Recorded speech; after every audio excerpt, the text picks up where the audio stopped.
found Radio Free Tennessee. Your Tony Basilio show will begin momentarily. Keep it locked in right here at TonyBasilio.com and on your Tony Basilio app. And hey, do us a favor. Spread the word.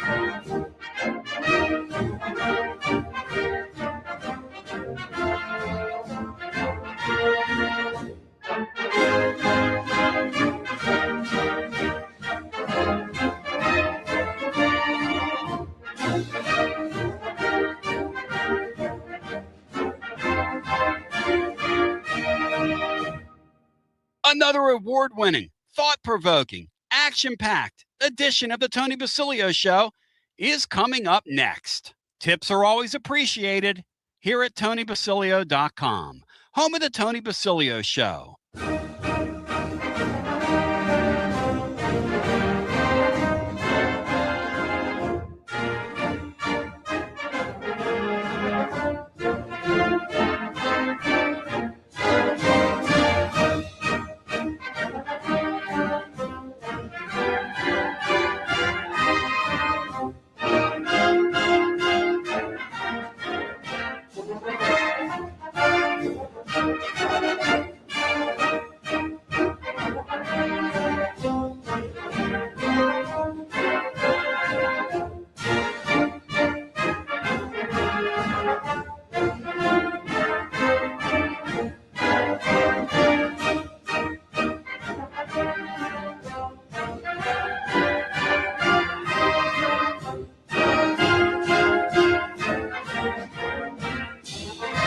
Listening to FM 105.7 and AM 1340, WKGN Knoxville and W289CU Knoxville, Fan Run Radio. One thing about us here is we'll get to the bottom of things, you know.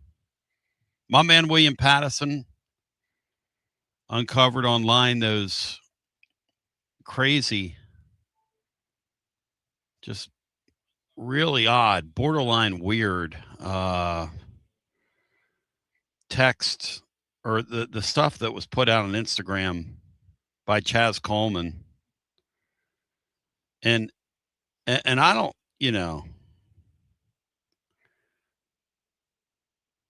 I don't know what to say on this thing. You know, we've been round and round the world we go, and where we stop, nobody knows. And we've seen it all here, you know. And the weird thing about doing the show is that one day bleeds into another, one story bleeds into another. How do you put this? The players in the play change, but the play kind of remains the same. And you can feel outcome. You can feel outcomes, you know? So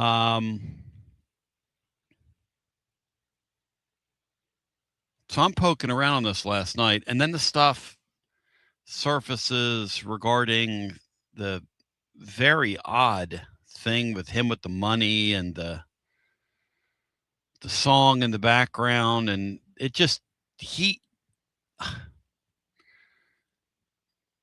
two things about this. I think this is a sad deal.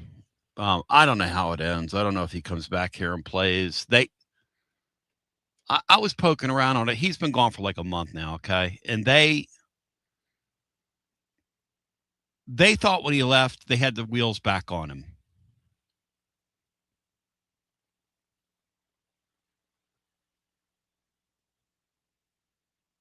And here's the thing about him, okay? Here's the thing about the Coleman deal. And then I want to get into the baseball because that's really what we're going to focus on. But why do these things keep happening to us?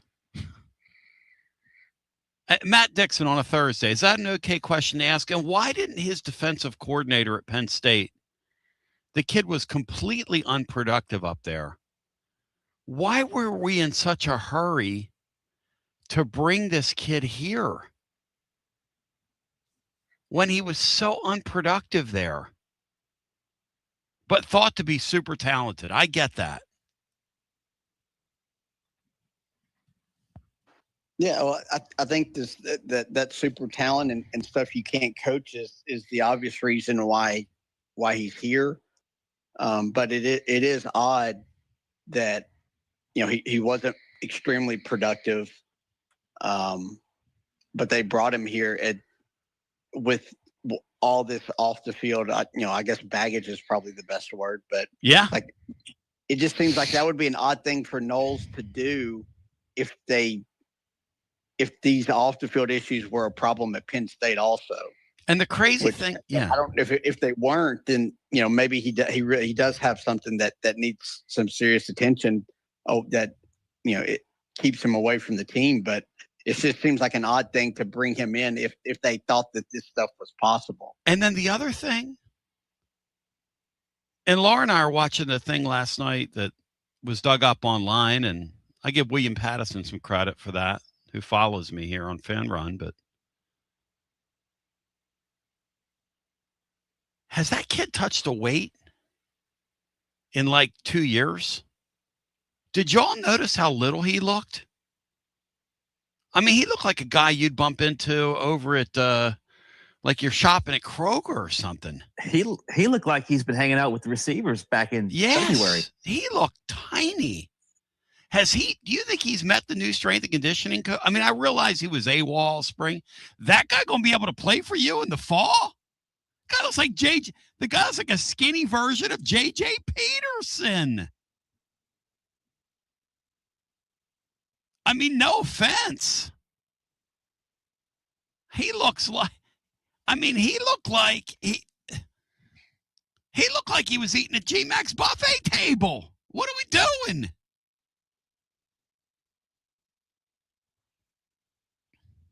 I mean, the guy's tiny. Look, I'm tiny. I got no acetol, okay? I got like a 100-gallon drum of it when I was 9 years old, and something happened to me, and, I'm built funny. I'm like the human D. You got the human C coaching at LSU. Anyway, enough about me. But this guy is thin. I mean, this guy's got pipe cleaners for legs. Matt, did you notice how skinny he looked? Because I'm starting to think if we got catfished again. Is this guy a catfish, Matt? That can't be the guy. That can't be Chaz Coleman up there dancing around with the money. And let me talk about the money here in a second. That can't be him, right, Matt? Can it? It sure looks like it would be him, but yeah, he looks a lot more like a wide receiver than he does a defensive end pass rusher. Where do we get these people? I mean, he doesn't even look like a linebacker. No. Why does it always happen to us? He looks like some little 5'6" guy that weighs 135 pounds. That's Chaz Coleman. And he was brought here by a guy who has had a lot of success. I know. You can't make it up, Brian. Very good at what he does, and obviously knows talented players when he sees them. This Knowles guy brought Jimmy J.J. Walker down here from Good Times. He didn't even get Michael or the brother-in-law who was the good athlete. Here's the bottom line on the money. Everyone's talking about the money. Here's the money story with this guy, okay? I don't want to say this on the air, but now I am. Look, he's the one that brought this into the sphere, not me, posing with the money. But I'm just going to lay it out there for you. So that's what we do here. It's why people listen to the show. By the thousands. And then we'll get into the baseball stuff. And the Lady Vols go off what time today, Bri? 2:30 Eastern. I'm fired up, focused, and prepared for that. Bri, can we beat this Texas bunch? Or are we going to need to play some of our best ball of the year to get them? you're going to have to play your best ball to beat anybody in this thing. But yes, they could beat anybody left if they play well. Clear the deck. Clear the deck. Clear the deck. Clear the deck. Error free. Joe Deck going to join. Joe Deck. Not to be confused with Deck Hardy. Joe Deck going to join. Coming up in about 7. He's the play-by-play voice of VCU, Matt. Not ECU, VCU. Matt, VCU likes to play small ball. They play the game with inside the game. Could they put some pressure on North Carolina and get North Carolina tomorrow? Could that happen, Matt? Is that possible? Yeah. I mean, it's certainly possible. They are probably the best 4 seed in the tournament. Really, probably projected more as one of the back end 3 seeds. They have some experience, being in the tournament. They have a couple of pretty solid pitchers. They have a kind of a frontline guy that could match up with North Carolina. So yeah, I mean, they obviously get to a 1-game deal. They have more than enough talent to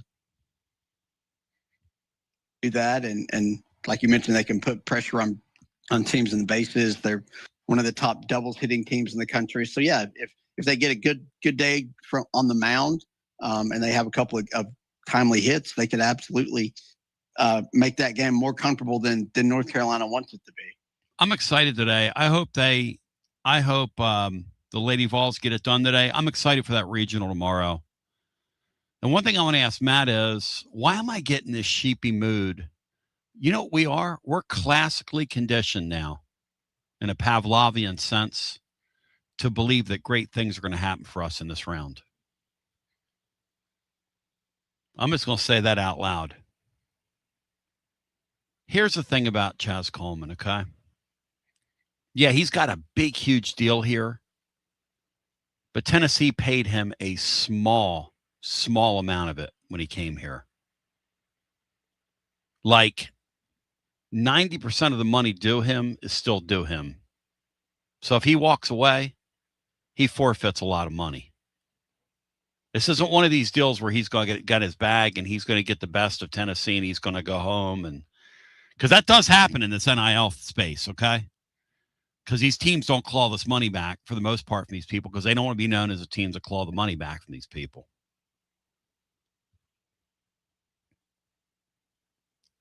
I mean, like somebody said, we got Chris Tucker, Calhoun's Carp. We got Chris Tucker at defensive end.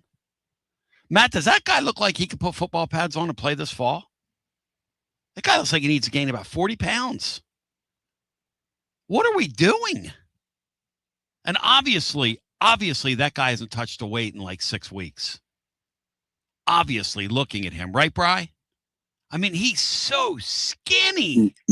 Maybe 6 months. I mean, I've touched weights more often than he has recently. I mean, Matt, that stood out to you guys too, just how little he looked. I was like, I mean, I regardless of what goes on and what if he's ultimately on the team or not, expecting him to be any kind of valuable contributor, I think is really asking way too much of a guy that wasn't around in the spring really, and clearly hasn't been involved in the strength and conditioning. So it's hard to see the guy having an impact this fall, and that's if he's even on the team.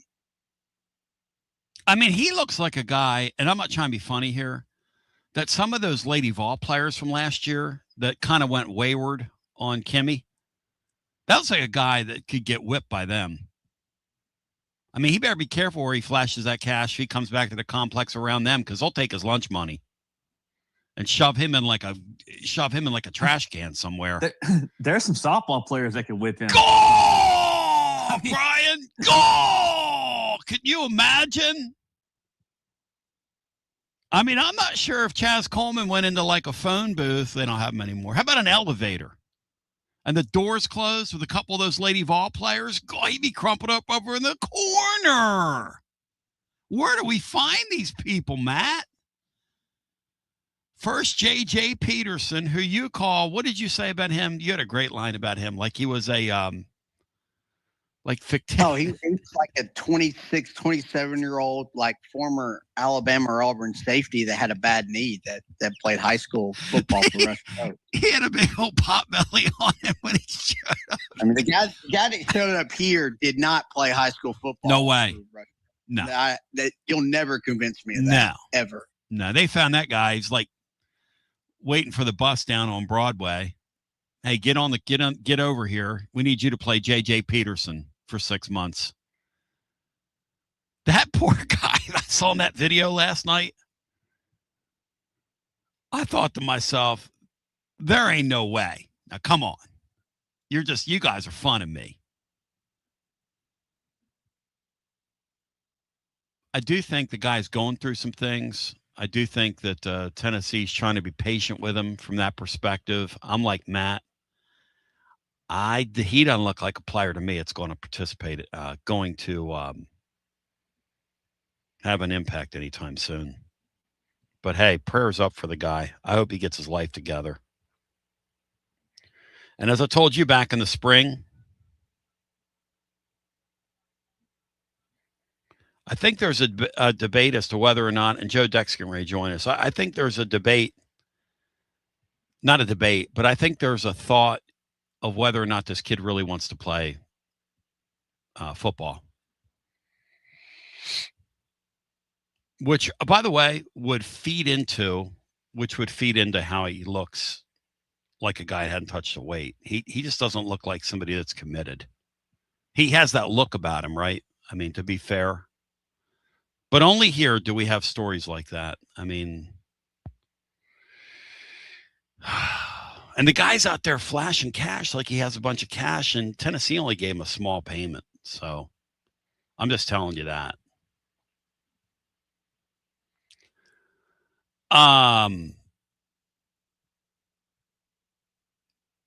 Let's, without further ado, Joe Deck, play-by-play VCU, the beautiful city of Richmond, which I love. VCU, part of this regional with Tennessee. They get North Carolina tomorrow. Joe, que pasa, amigo? Great to talk to you. Welcome in. Thanks for having me on, Tony. What is your level of fired upness, focusedness, and preparedness for this regional? How great is this time of the year from your perch getting to call these games? Well, I actually will be staying home. I do the home games on ESPN Plus for VCU, but I am fired up for regional play. It's my favorite time of the year, and you tune in and get to watch all the regions happening at the same time and just watch great college baseball. And in particular, this region in Chapel Hill is going to be exciting because if there's a group of death, to borrow a term that's popular in soccer, it's this one. You got UNC, who's the number 5 overall seed, who has to feel a little hard done by. VCU, a 4 seed, who's knocked off number 9 UVA already this year, has won 14 of their last 16 games, is a team they're going to see in the first round. And then you got Tennessee as the 2, which is very competitive, and East Carolina, a team that's no stranger to super regional action either, as the 3 seed. It's an incredibly difficult region for them, and a region where all the teams are somewhat close by and are going to have loyal fan bases show up in droves to support their team. Matt Dixon, who you will interface with momentarily, who really follows the sport, covers the sport for us here, was talking about the ball club you've had a chance to call games for this year, and he said, I can promise you this, VCU, they get on the field tomorrow night with North Carolina. They will not be afraid of that moment. They have capable pitching, and they will put pressure on that North Carolina ball club. If you want to unpack those thoughts, hit it. Yeah, this is a team they played already this year, and while it didn't go the way VCU wanted, this is a team playing a lot better than they were in February. They have played UVA, Virginia Tech, Coastal Carolina, Illinois. So they've played Power 4 programs all season long in the non-conference. They've done very well in those matchups. They are competitive. It doesn't matter what the score is or what the situation is. They're a team that has played multiple close games, so they're not going to get in a close game late and seize up. The last home game of the year was a walk-off to close the diamond. There in Richmond is the last baseball game currently scheduled to be played in that building. They hit a walk-off home run against Davidson. Then they just went out and won the A10 tournament in a double elimination tournament. So It's a plus 20 win turnaround from last year. So this is a team playing with a ton of confidence. And the pitching has been one of the bigger differences. They've got 3 guys really that have done starting. Eli Holbert, Patrick Stites, Dawson Newman, all great options to potentially start. You also have Cooper Campbell, who's just a sophomore, who has been one of their go-to arms out of the bullpen in middle or late innings. But Zachary Peters, the closer, I think, is when VCU has a lead late, that's why they feel confident. They go to a guy like Zachary Peters. He's got 6 saves on the year, 85 strikeouts this year, 200 in his career with VCU, a 1.60 ERA, opponents hitting just 156. It's really tough to score runs on Peters. TGMD, jump in here as we are blessed to be joined by a guy who does play-by-play for one of the teams in our region. Who knows if it goes badly for both them and Tennessee, we could see him on Saturday. And we're talking about VCU. Joe Deck joining. Matt Dixon, jump in. Yeah, you just kind of went over some of the pitching, which is the strength of the team, but the hitting and the lineup kind of do a little bit of everything. You know, hit some home runs. They hit a lot of doubles. Will steal bases. Like who are maybe the 1 or 2 guys that Tennessee fans need to keep circled and keep in mind? Well, Jacob Lee is the first player in VCU history to have 17 home runs in back-to-back seasons. He's got 34 in his career now at VCU. It's only 3 away from the career record at VCU as a sophomore. Local guy, came back. He hit 2 home runs, 8 RBIs over the 6 games he played in the A-10 tournament. The other guy you look at, and there's really a whole host, and it's hard to pick just 2, but I'll highlight a guy that doesn't get a lot of praise, in my opinion. I think flies under the radar. Nick Flores. Every time he comes up, feels like a double is just on the horizon. So when you have guys like Lee and Flores toward the middle of that lineup, really makes it hard. I thought you brought up a great point on the hitting, which kind of does a little bit of everything. Top to bottom, it's so hard to find outs in this VCU lineup. As long as they don't all go into a slump at the same time, really hard to keep them off the scoreboard. Are they better against righties, lefties as a ball club? So I think that's the interesting part. There's a nice mix of righties and lefties in this lineup. So they kind of flourish in both righty and lefty environments. I've seen them hit home runs out to left field. They've got guys who can also go the other way. I've seen a lot of teams employ shifts, and the hitters have the discipline to hit it the other way, which is so hard in today's game.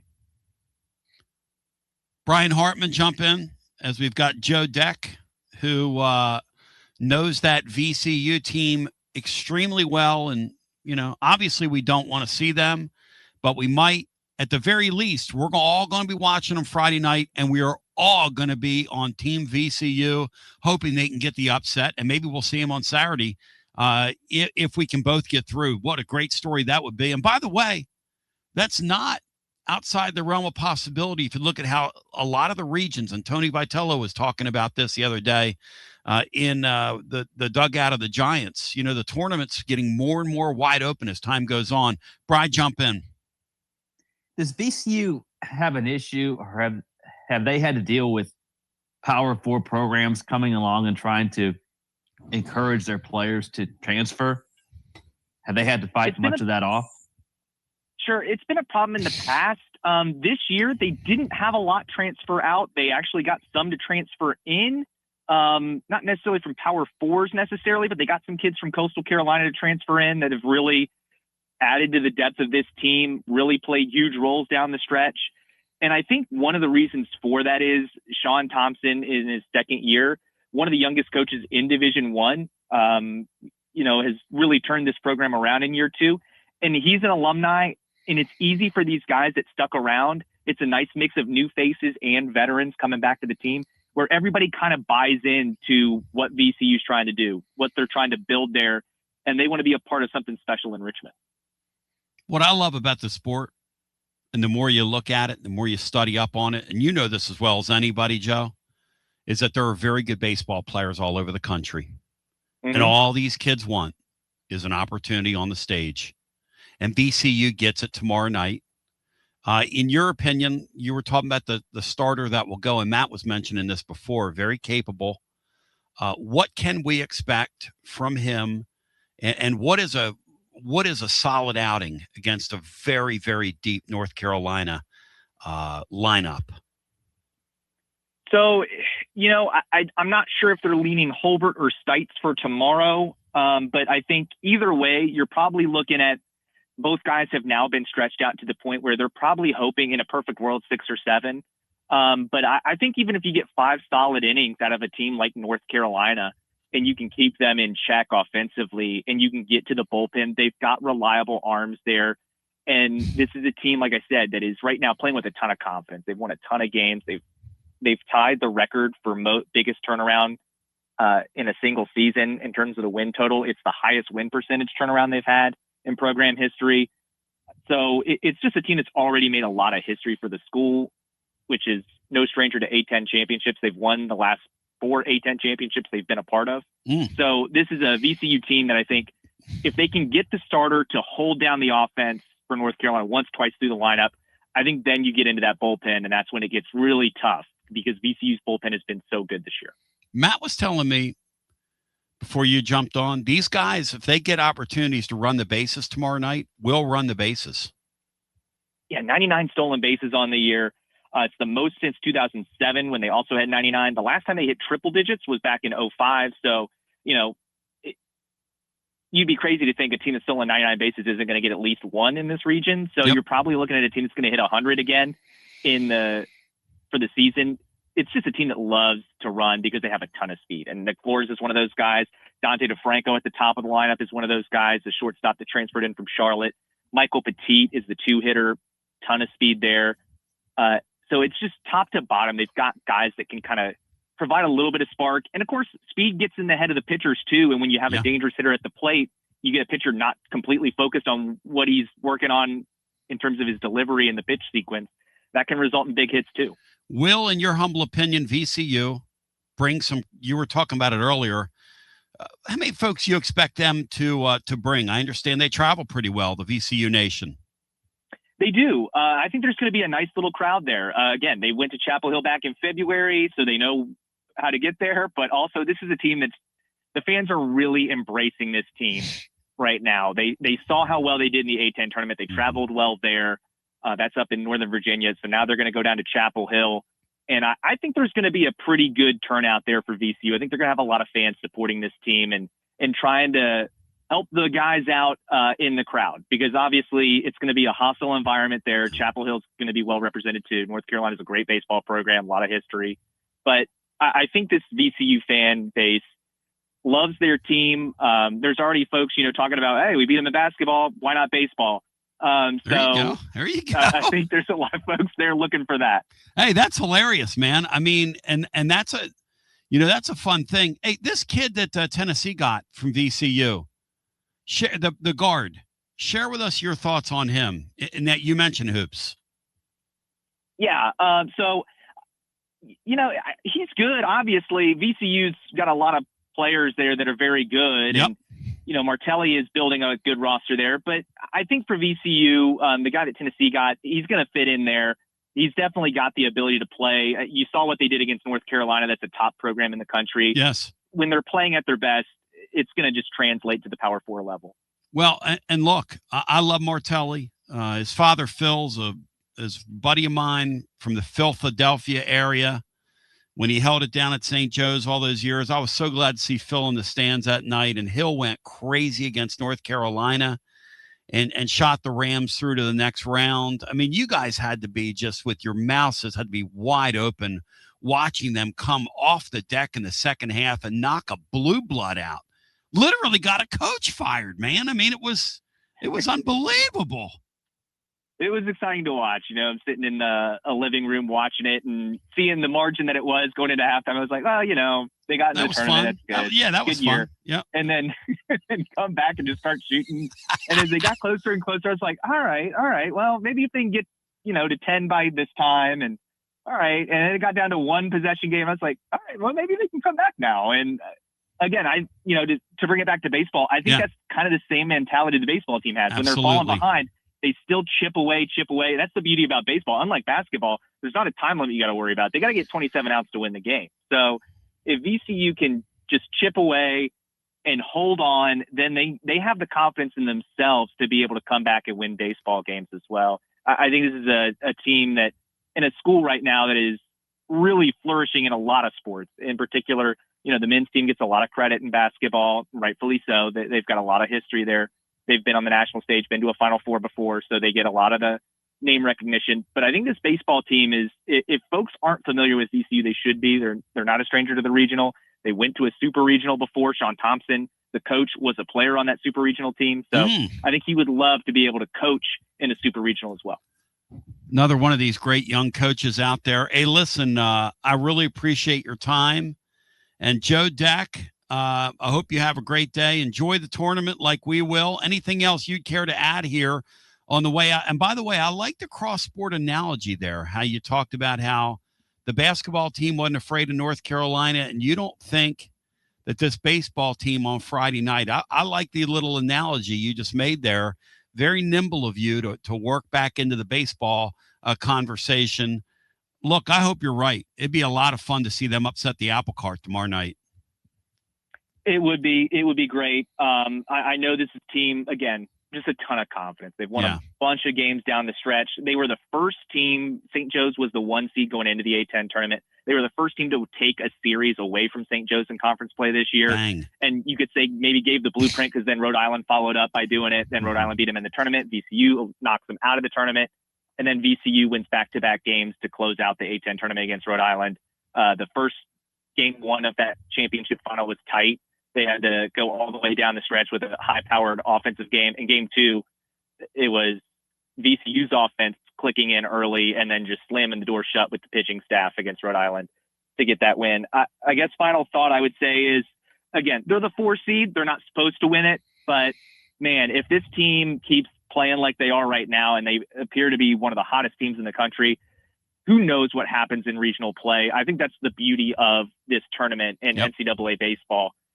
It's all about pitching and when teams get hot. VCU definitely has the pitching to be around and can be competitive. And I think that's what's going to make this region so exciting. All 4 teams I could see walking away winning this region. It wouldn't shock me. I really do think it's the deepest region out of all 16 regions. It's going to be extremely fun to watch.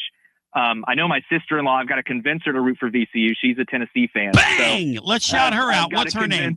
Let's shout her out today on the air. What's her name? When I told her I was coming on, she's like, oh, Rocky Top. Make sure. But I was like, no, I can't do that. But, yeah, Kendall, the sister-in-law, is definitely rooting for Tennessee, Kendall, okay. I think. But where's Kendall originally she's from? Rooting for VCU as well. Where's she originally I don't think she's from? Tennessee, but her family lives in Tennessee just outside Knoxville. Oh, wow. Okay. Kendall's a great, that's a great Tennessee-ish name. I know a lot of Kendalls.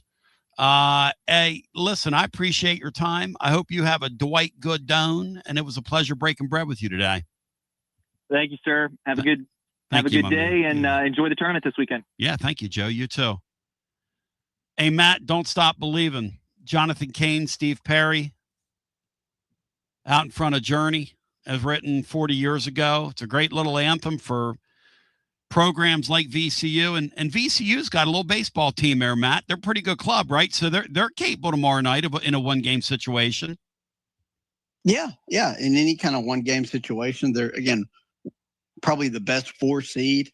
So, yeah, if you grab an early lead, put pressure on the home team.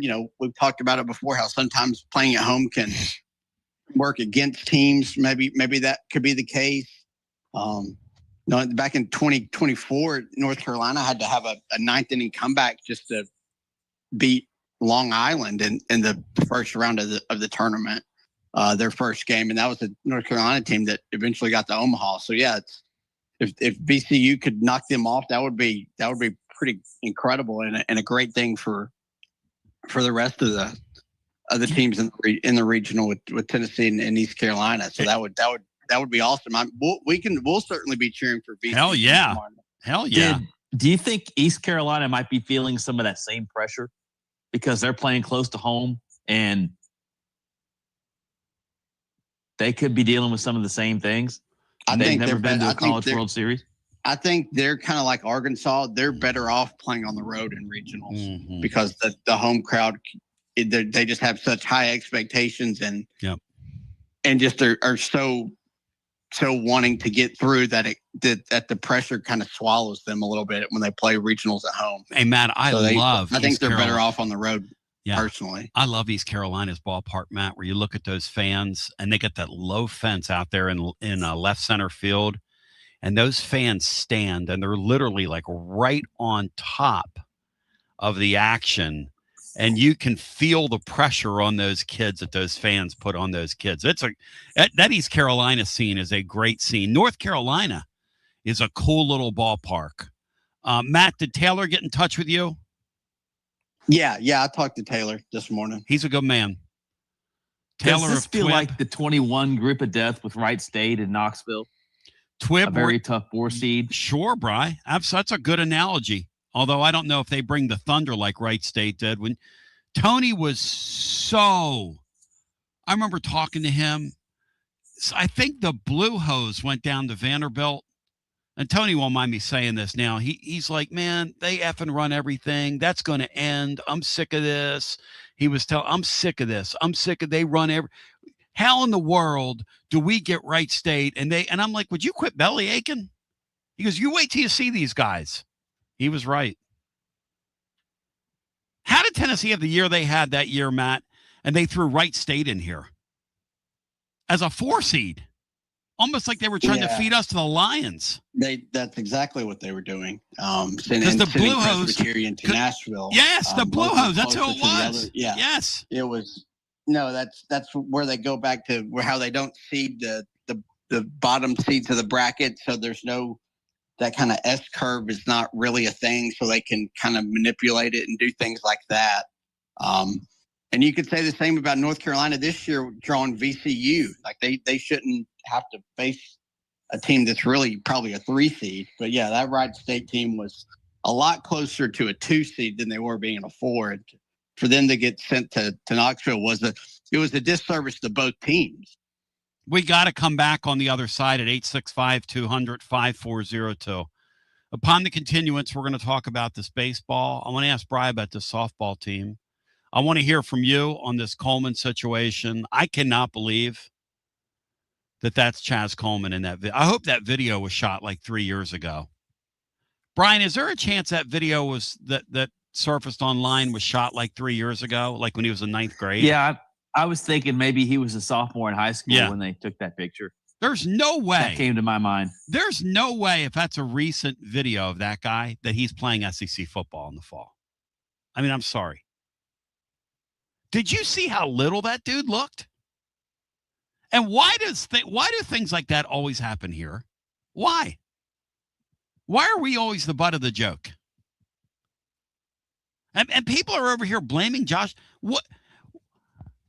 How is this Josh Heupel's fault? What did he do?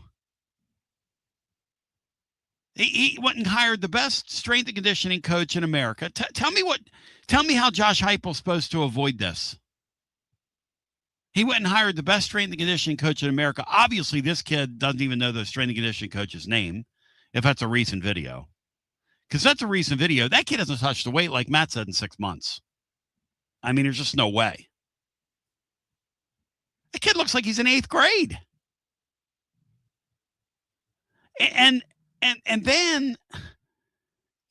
here's the thing about it, about the Coleman situation. I'll expand on this on the other side. You could tell me anything about him.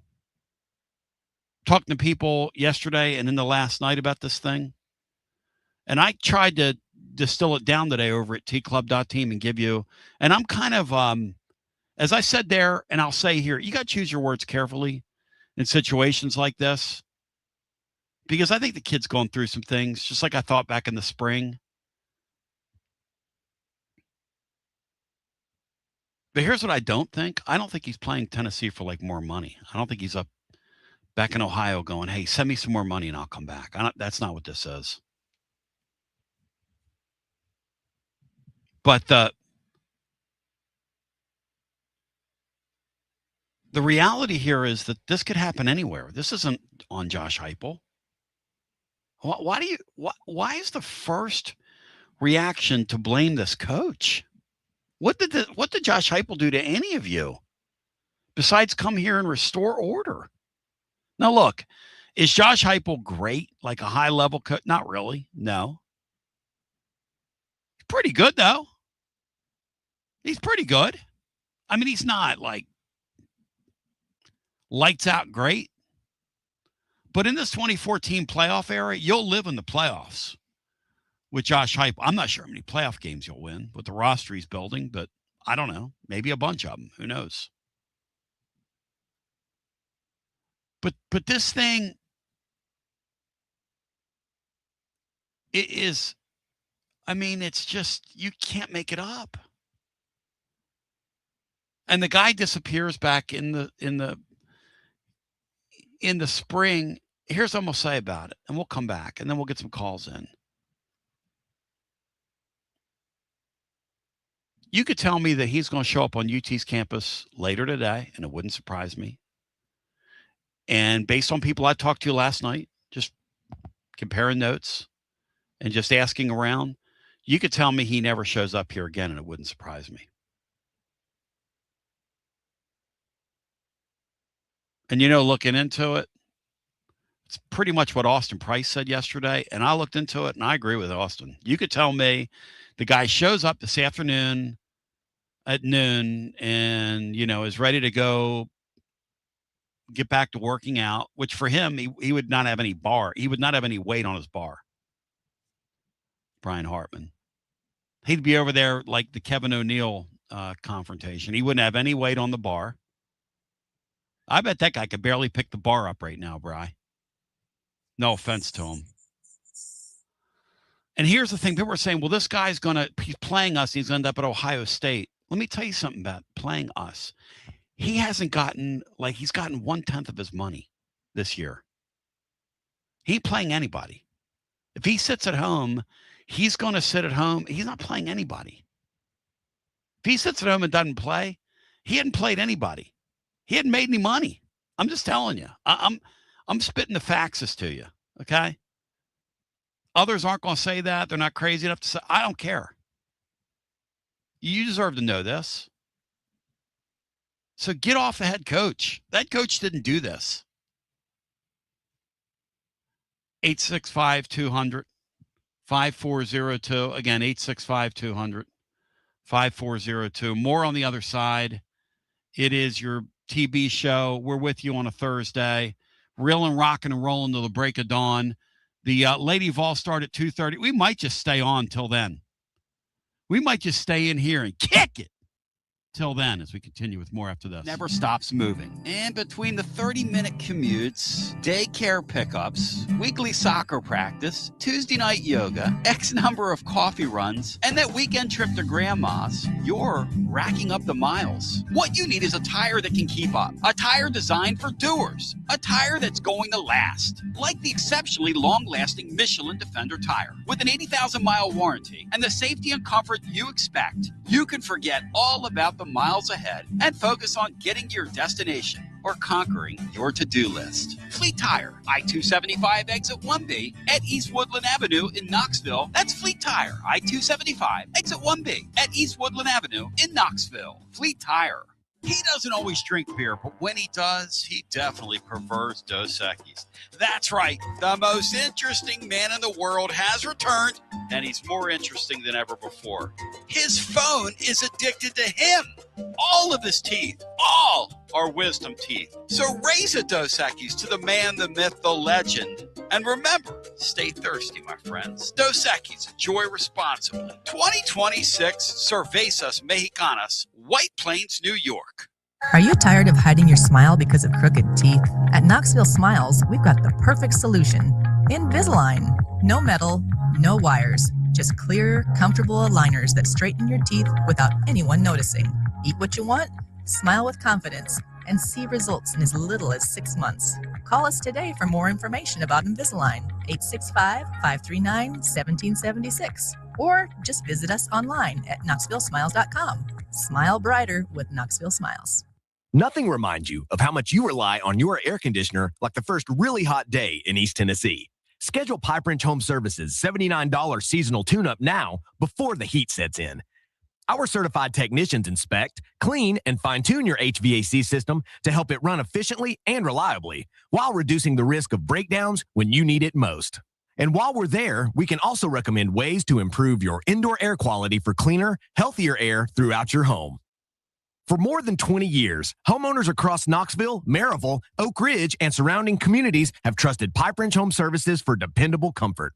And with our same-day service guarantee, you won't be left waiting when comfort matters most. Schedule your $79 seasonal tune-up today at pipewrench.com. Same-day service guaranteed, or the visit is free. Offer valid on standard systems only. Visit pipewrench.com for details. Baseball fans, it's time to step up to the plate. Look your best. Get some new Tennessee gear from Alumni Hall. Alumni Hall has the best selection. Top brands for you to choose from this season. Look, it's nice and warm outside. So get into any of their 6 air-conditioned East Tennessee locations. Shop online, download the app, grab your Tennessee baseball jersey, your hat, your decal, maybe a t-shirt, and they have so much more. Earn $10 in rewards for every $150 you spend. Go Vols and shop Alumni Hall, your ultimate Tennessee shopping destination. Touch them all with Alumni Hall. When it's time for a fresh coat of paint, run, don't walk to Walker's Painting. Interior and exterior, Walker's Painting's been making it beautiful since 1999 across the Knoxville area. New construction, repaints, commercial, residential, free estimates available. And get this, mention you heard Walker's Painting on the Basilio Show, 10% off your first job. Let's go! Run, don't walk to Walker's Painting. 865-688-1410. That's 865-688-1410. Walker's Painting, making it beautiful since 1999. Check out the ad at the blog at tclub.team. Walker's Painting. Inward Half is committed to the game and the memorable moments that happen in between.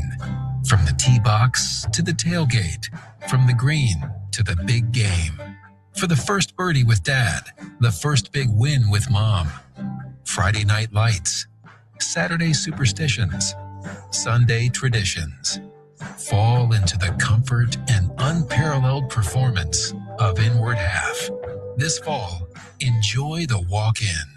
School is out, so let's kick off summer with your Knoxville Smokies. Next week is a huge week for your Smokies. He's back. It's the king himself. It's Elvis night on Thursday. Get your herd together because it's Chick-fil-A night on Friday with post-game fireworks. Live wrestling and fireworks for wrestling night on Saturday, and Sunday, it's our kids' summer kickoff. Yes, it's June 7th. 6-7. It's jam-packed, so get your tickets now at smokiesbaseball.com. It's the hottest post-game show on the planet. Garza Law. Fifth quarter fan reaction. Fan reaction. As soon as the final gun sounds, we're live.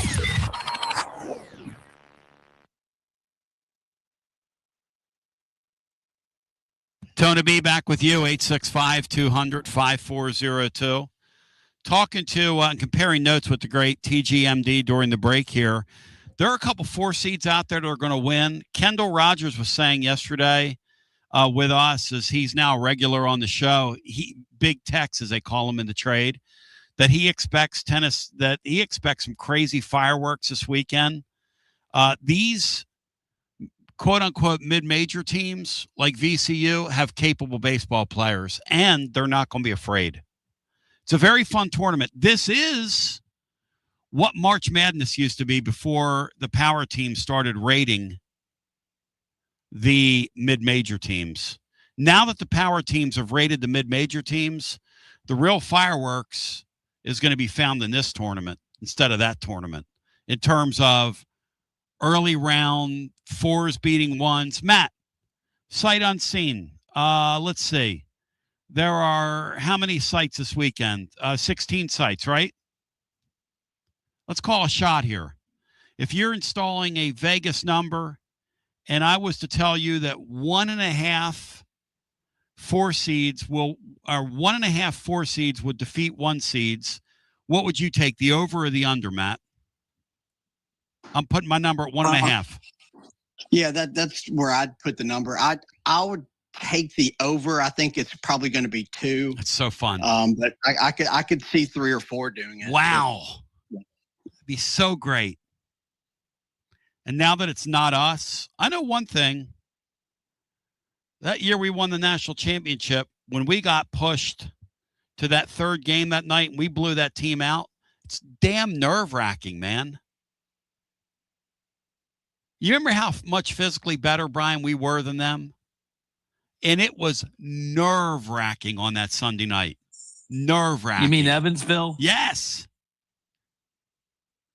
Yes. Oh, it was down to one game in your season. I mean, you just couldn't imagine a scenario where an Evansville could knock you out of the tournament at home. And that was what was staring at them. Yep. They walked on that. And I think Evansville, did we score first that night or did they score first? No, I think they scored a run in the top. Thank you, Matt. We booted a ball around. Thank you, Matt. I think Simo hit a home run to lead off the bottom of the first, and the route was kind of on from there.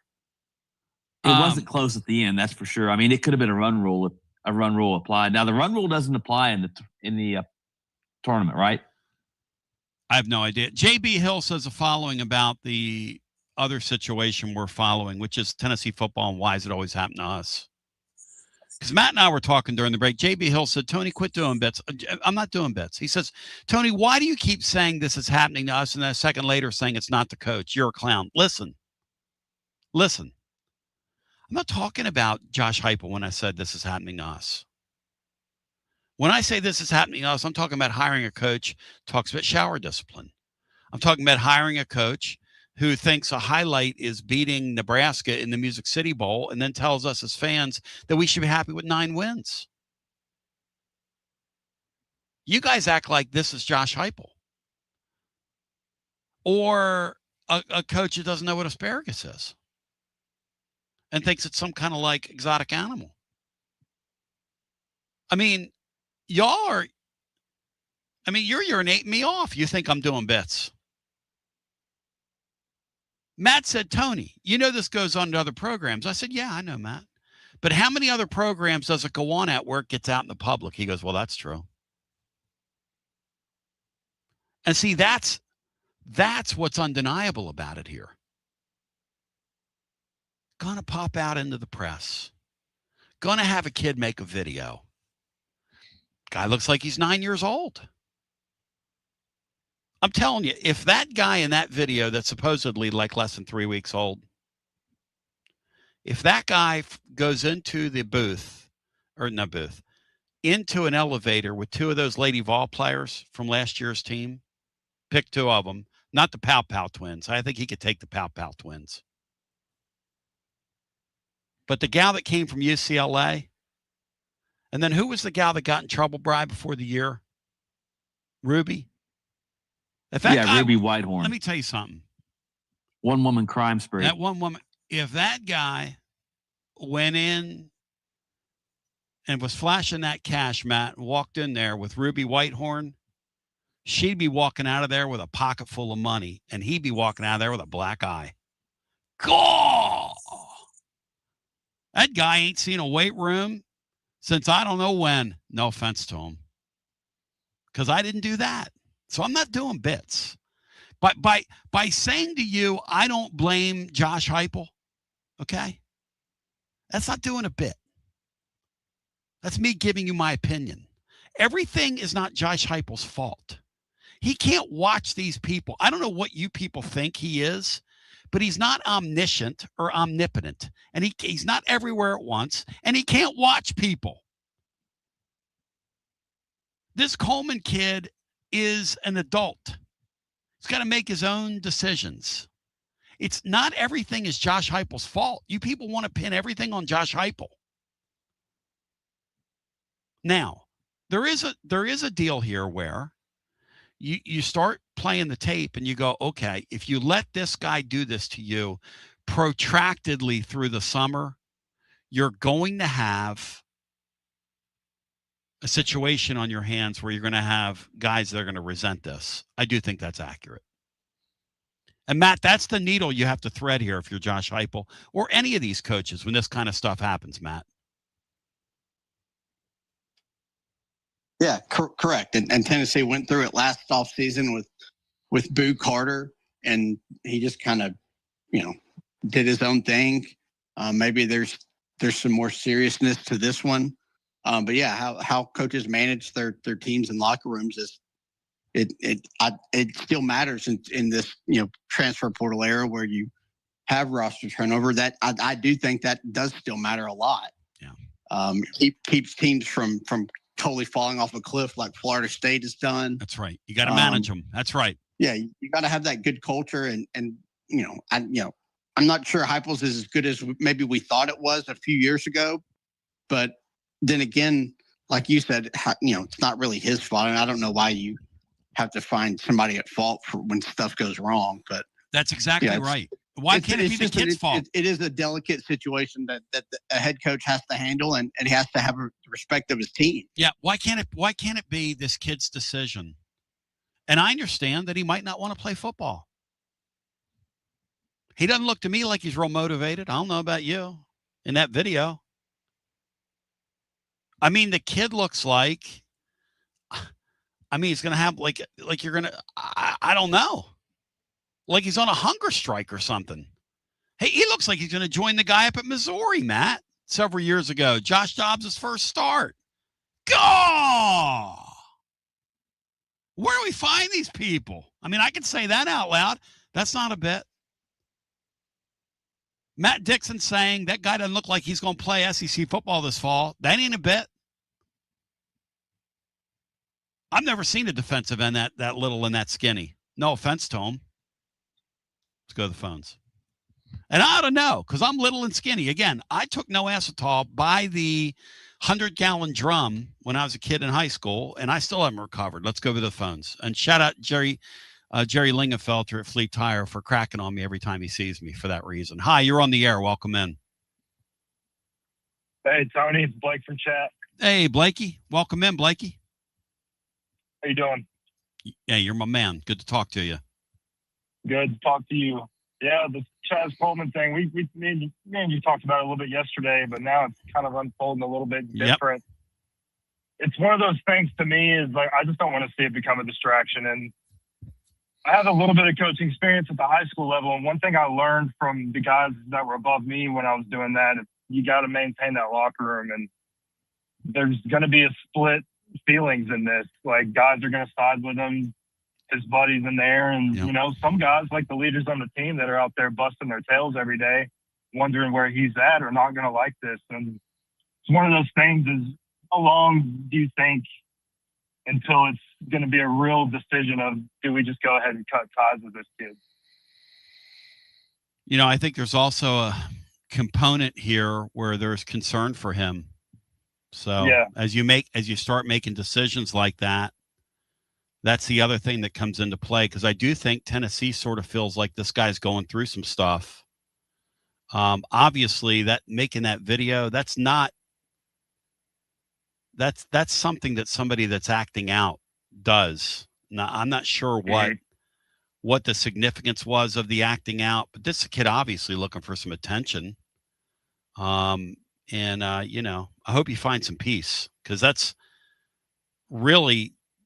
kind of been the vibe around him. Earlier in the spring, we heard homesickness around him. And then a little bit of the narrative became, the longer that went on, does he want to play football? Does he not want to play football? And now it becomes, we're worried for this kid's wellness. And that's so now I'm worried for the kid's wellness. I'm worried about the wellness of my locker room, worried about the culture. There are no easy answers here. No easy answers, man. In fact, none in that situation. Mm-hmm. The thing about it is, it's like, I want us to be able to help him in terms of like the coaches being able to do something for him, but it's impossible to do that if he's not with them. No question. That's exactly right. Like I can't help you if you're not here.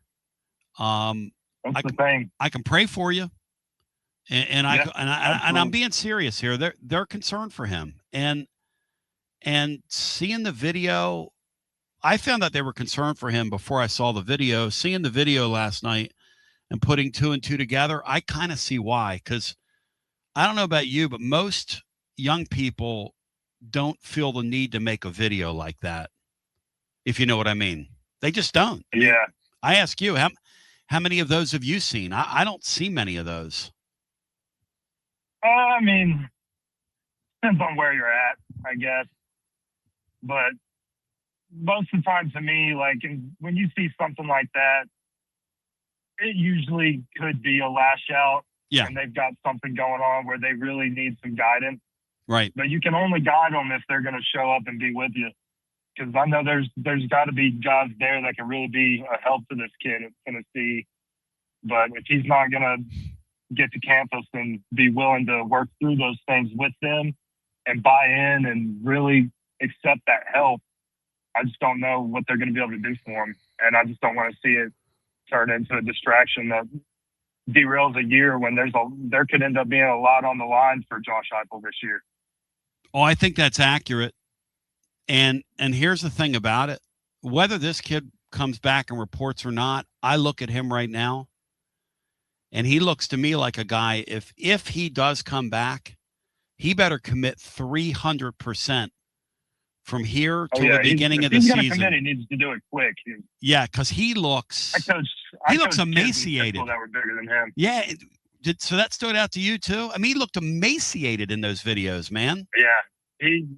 He looked like a sophomore in high school that I've seen. It's so odd. We had kids at Red Bank that were bigger than him. People thinking that this guy is just going to magically play at Ohio State next year. Have you all seen it? I mean, people are putting that in the comments. I had a couple emails, people telling me, you're being played. He's going to end up at Ohio State. Hey, look. Okay, maybe. I don't have a crystal ball. I have no idea what's going to happen. I'll tell you this. Ohio State's not taking an unserious football player for a spot, and they're certainly not going to pay a guy.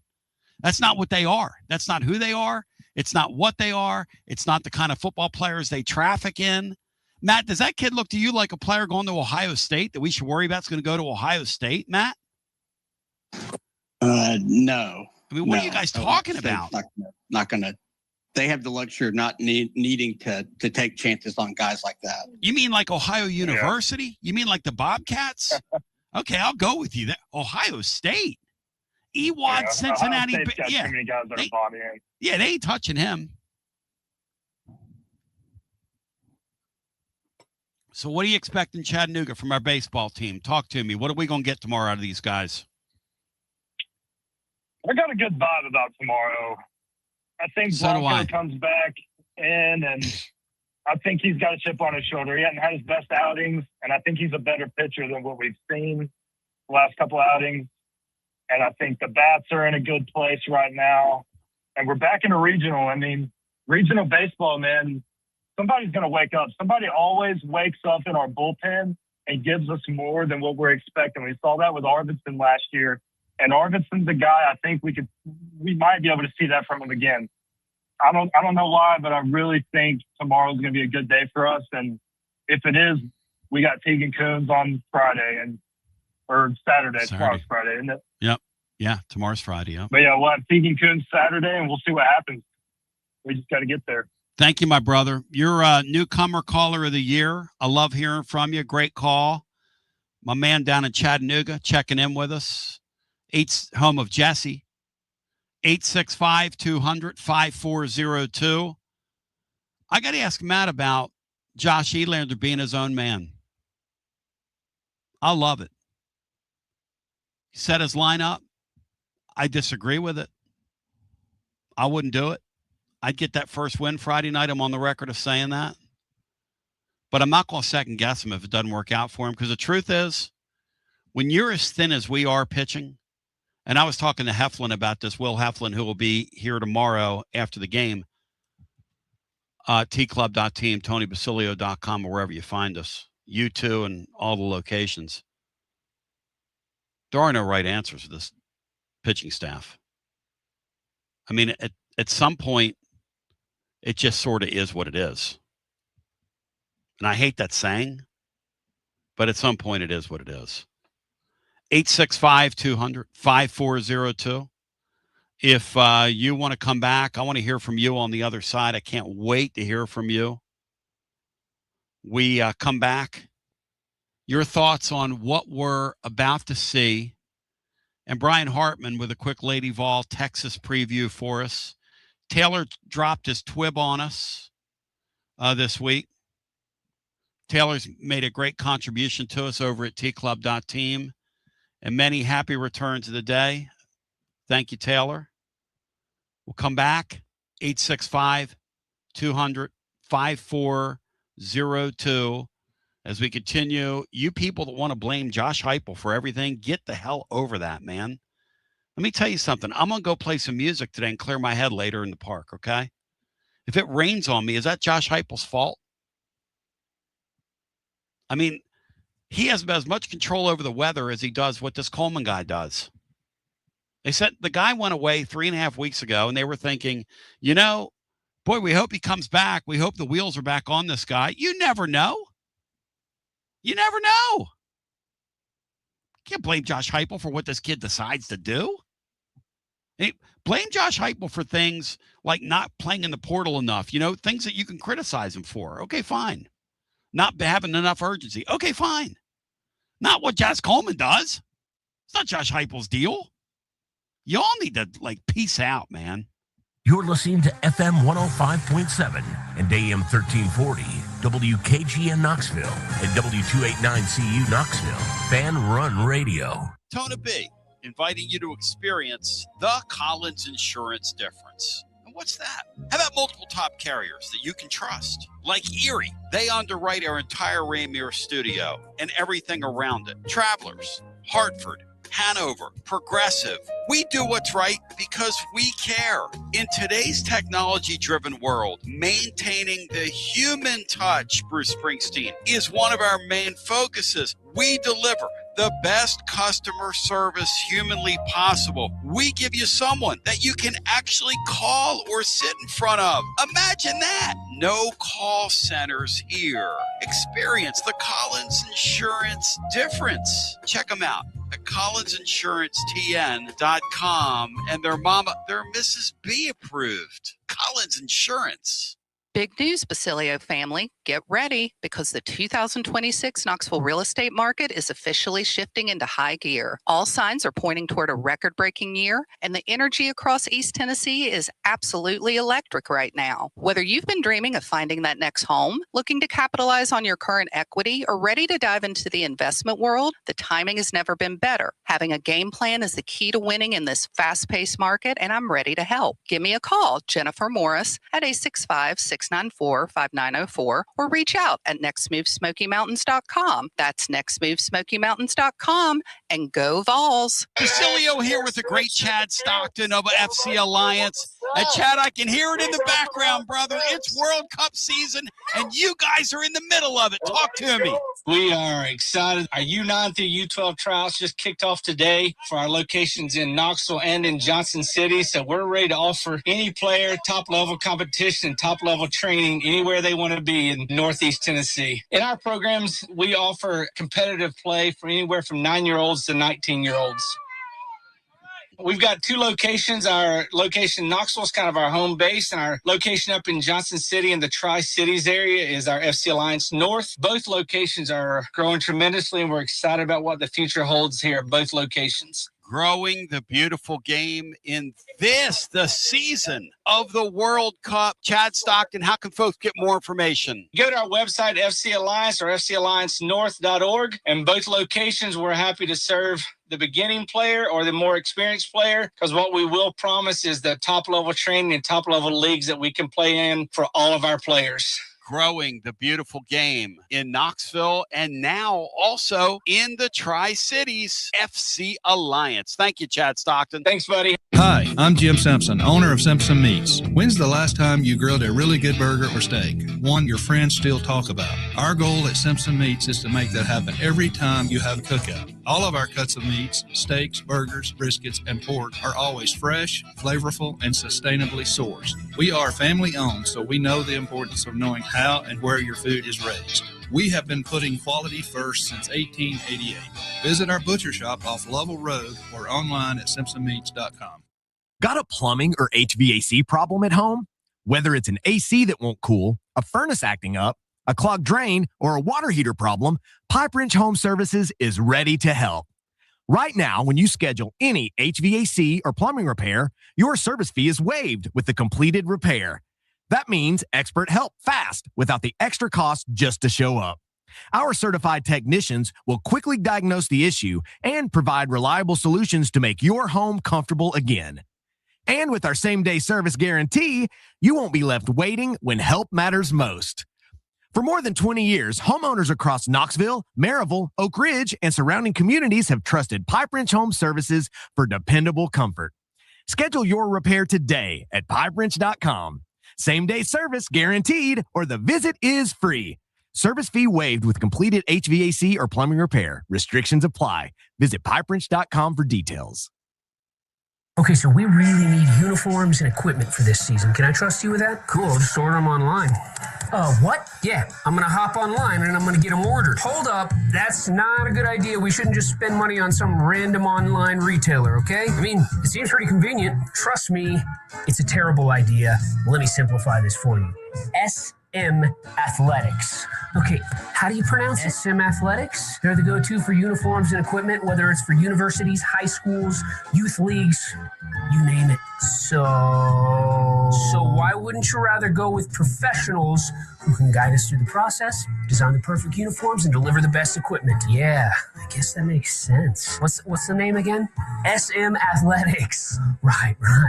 It's definitely smarter to go with a company that emphasizes customer service, fair pricing, and, of course, excellent products. Exactly. So, yeah, I guess it's settled then. For uniforms and equipment for all sports, it's SM Athletics.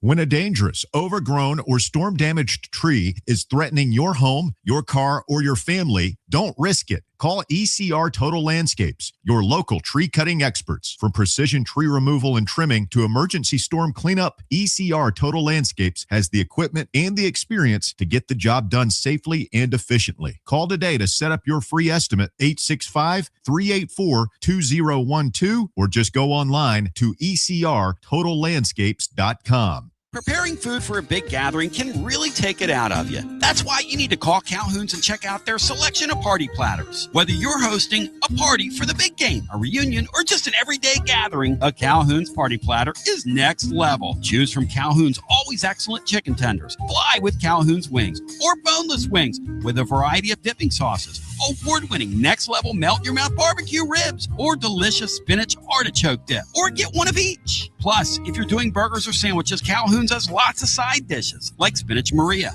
baked cinnamon apples, Smoky Mountain baked beans, or creamy coleslaw, available in pints, quarts, and gallons. And to finish things off, pick up one of Calhoun's great desserts to go, including homemade cheesecake or key lime pie. Calhoun's, simply your go-to party headquarters. With 9 locations all over East Tennessee, you can order online and just pick it up. Calhoun's, one of the Copper Cellar family of restaurants, along with Chesapeake's, Copper Cellar, Corner 16, Cherokee Grill, and Smoky Mountain Brewery. Eat local, eat good. Like our 2026 football Vol, score a T3 TD every time with T3 Vodka, Tennessee's premium vodka, handcrafted with passion, precision, and a whole lot of pride. Right here, handcrafted in the majesty of the foothills of the Great Smoky Mountains. Quality around here isn't just a promise, it's a way of life. And T3's filtered 10 times. 80 proof of vodka delivering a smoothness unmatched. This dedication to excellence has earned T3 Vodka prestigious accolades, like a 5-time gold medal award-winning vodka and your SIPS Consumer Choice Award medal winner as well. Whether you're sipping it neat, on the rocks, mixing your favorite cocktail, T3 Vodka, your choice for a premium award-winning experience. Be like Maury Hanks. Score a T3 TD. Ask for T3 Vodka by name at restaurants and wine and liquor stores today. Drink it neat, drink it right, and score a T3 TD all 2026 long. Tennessee's Premium Vodka. T3, Tennessee's Premium Vodka. Distributed by Empire Distributors of Tennessee. TB here for Cedar Bluff Plumbing, a live and local company that's been serving our area for over 32 years and counting because every customer counts, and I mean no job is too small. Cedar Bluff Plumbing just voted #1 by City View magazine because multiple plumbing experts are on call to serve all your plumbing needs. Chances are there'll be a plumber in your area when you call, and they won't send some salesman to your house. You're going to get a high character, trustworthy, highly trained plumber who will serve you. Not like some of these guys that look like they came off the set of America's Most Wanted. Cedar Bluff Plumbing is Basilio tested and approved and will go the extra mile for you because Chucky Mack is a servant of the people and my consigliere to the throne, celebrating over 32 years of serving living volunteers. Cedar Bluff Plumbing. Call 588-4448. That's 588-4448. Cedar Bluff Plumbing. You know, I never won an Addy Award for the Cedar Bluff Plumbing spot, which I think is Addy Award material. Because I will ask anybody, is there a better piece of copywritten material than calling your plumber your consigliere to your throne? I ask anybody. I mean, there's brilliance. And then there's that's just a whole new plane.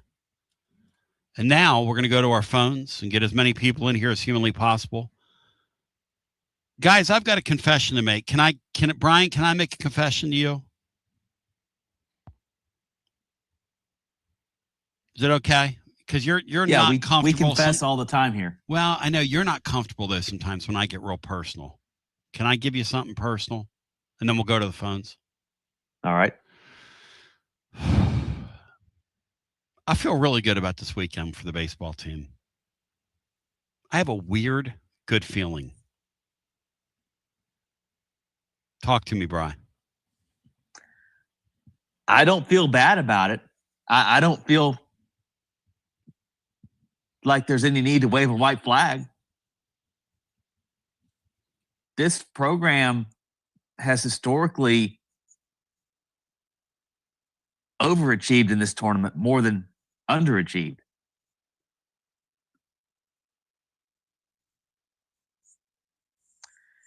If they can get tomorrow afternoon's game, they wouldn't have to play again till Saturday, almost Saturday evening at 5 a.m. or 5 p.m. rather, in the afternoon, late afternoon. So they'd have all that extra time to sort of feel good about where they're at. And the fan base could really enjoy that as well if they can get to 1-0. Matt, and Matt can make a trip over there. Why do I feel this way, Matt? Classical conditioning? Why do I? Just because I expect it, Matt? I don't know. It's not giving me any extra confidence hearing you say that, but you know, it's just the program's just kind of stepped up in big spots in the postseason the last 6 years. That's just who they've been, and they've got another opportunity just like they did at Clemson a few years ago. So I'm not really sure this team's anywhere near as good as that team, especially the high end, just stars and especially on the mound. But you have an opportunity, and they have to get you out 27 times. So you always have a chance. And the way this team can hit, you have the talent. You've got just enough pitching if you win, you can do some damage. So it's a whole lot of fun. It's just it's a fun sport and a fun tournament because there's just so much unknown, and you get a freebie each weekend. You have it's double elimination, so you can have a bad game and still in theory fight your way out of it. Here's the one thing about the tournament that I know this weekend, and I'm just a word of caution, okay? If the Vols win tomorrow and North Carolina loses tomorrow, I would not throw dirt on North Carolina. They're the one team over there. They're the one team in this thing this weekend that is built to come out of that loser bracket. We're not. Do not throw dirt on them. That's all. That's my one word of wisdom. Just if we win, they lose. Matt, they are certainly very capable of fighting their way out of the loser bracket. Now, it's very hard to do that, but they're the one team built for it of the four. Correct. Yes. Yeah. Although East Carolina fought their way through a loser's bracket, and I guess VCU even did too, but different competition, obviously. But yeah, if a team's going to fight out of the loser's bracket and win it, it would almost certainly be North Carolina. To the phones we go. It helps if they're playing at home. That'll also be a factor. The other thing, Bri, no, I don't know if it helps when you play at home. I think if you lose that first game, I think the pressure really swallows you. And I think pressure swallowed that Clemson team that year. The best baseball game Matt said he's ever seen live. Matt went back and rewatched it the other day, he told me. And watching it again, you can't believe some of the things that happened. I probably rewatch it 5 times a year, Tom. Bases loaded, nobody out. How in the world, if you're a Clemson fan, do you not win that game or remember that Clemson team? They were up 2 in the top of the 9th, and Tennessee was down to their last strike with nobody on base. And you had back-to-back hits by Semo and Blake Burke, and then the Zane Denton bomb. Baseball's a great sport. And if you remember, Caden Grice, he was 1 pitch away from throwing a complete game. And they wound up losing in 15. And to your point about getting up off the mat, they lost the next day to Charlotte. You know, they had to quick turnaround and had like a noon start, and they had nothing left, and Charlotte upset them. Like they didn't even get a rematch with Tennessee. I do think you can lose the Friday game and recover. I think if you lose that second game, that Saturday game, then you're in big trouble if you're a home team. Like if Tennessee beats them Saturday night, they're better off losing Friday night than they are Saturday. That's my point. That Saturday night game, if you lose that thing, like Brian's talking about, that Saturday 5 o'clock, that's like getting kicked right in your jimmy with steel-toed boots, Bino. I'm on the phone. Right? Yeah, you're on the phone, Florida. Tell them you're on the phone, Florida. Tony B, let's get this off. Hey, why are you raising all that hell today? Hey, Florida. By the way, we got a Florida beat writer coming on in about 15, hopefully. The great Kevin Brockway. He's going to give us the play-by-play of how White Chocolate, whose daughter plays for Texas Tech, showed his rear end of the world. Yeah. No, he didn't. Florida treated him like crap. They treated that girl like crap. Let's go. I'm not going to be like y'all, make excuses and just bullshit everybody. I can't do that. That ain't in my DNA. So I'm going to tell you, he had all the right because they treated that girl like crap. Now, if we're going to call a spade, let's call it out. And White Chocolate. Well, I call an ace and a spade. Remember to have your pet spayed and neutered, Bob Barker. But at the end of all this, you and I have to admit that Texas Tech has turned Florida into a sympathetic figure, something I never thought possible. Hey, listen. That Texas Tech team's obnoxious, Florida. Texas Tech's obnoxious. They did the girl wrong. They did and her that wrong. White Chocolate is obnoxious. White Chocolate is obnoxious. No, it's not, man. You just got a little hate in your heart, man. But listen, I wanted to call you today. Yeah, man. To throw something at you because I know you've been hearing about it. Hit it, Ronnie Ray. You've been hearing the backlash of all this. Hit it, Ronnie Ray. I know you don't like to get into it, but what do you think about people, players, bypassing the SEC because of their political views and trying to take voting rights away? What do you think about that? Oh, you're talking about what the NAACP is wanting black players to do? Yes, sir. And a lot of other people. I'm a keep it real guy, okay? I like to keep politics out of sports, but you bring this up. Sylvester Croom, when he got that job at Mississippi State, right? The thought was at the time, man, black players are going to follow him because they want him to keep his job. And he didn't recruit anybody that could play, okay? Do you know why? Well, hang on. Let me just tell you. Let me share with you. So he didn't get anybody to play for him. Here's my belief. Nobody is going to worry about, well, not nobody. There might be a few people that would stay away from a school for a reason like that. But I believe that goes nowhere because I believe invariably kids care about their own financial situation and getting to the league. So I don't think that hurts Tennessee. I don't think that hurts anybody because I've just seen it down through the years. People are worried about their own pocketbooks, not somebody else's. That's everybody, Tony. Everybody. I'm talking about everybody. That's exactly right. I'm talking about every single human being on this earth is worried about their own pocketbook, and kids are not going to come to a school like a Tennessee or a school like a Georgia or a school like a Florida Georgia, or a school like a Texas or a school like Alabama. They're not going to not come to these schools, Florida. They're just going to continue to come, all races, creeds, and colors. You know why? First of all, they're going to make a bag. Secondly, it's going to prepare them for the league, and that's all people care about. I mean, let's get real. Okay, but let me tell you a reason why Sylvester Croom really couldn't recruit. Talk to me about Krim. Talk to me about Krim. But it's because of what Lane Kiffin said in Mississippi's racist history. That's why it is like it is. Now, if we gonna keep it a buck, you better keep it a buck all the way. Yeah, I'm a 100 guy. There's no question. Hey, listen. That's what I'm saying. When David Cutcliffe went down to Ole Miss, and he said, look, we got to quit waving rebel flags at games. People didn't like that. But I agreed with him at the time. I said it at the time. I agreed with him at the time. I'm not afraid to say I agree with something or disagree. You know, we're going to agree, disagree, whatever. I felt the man's pain at the time. He was right.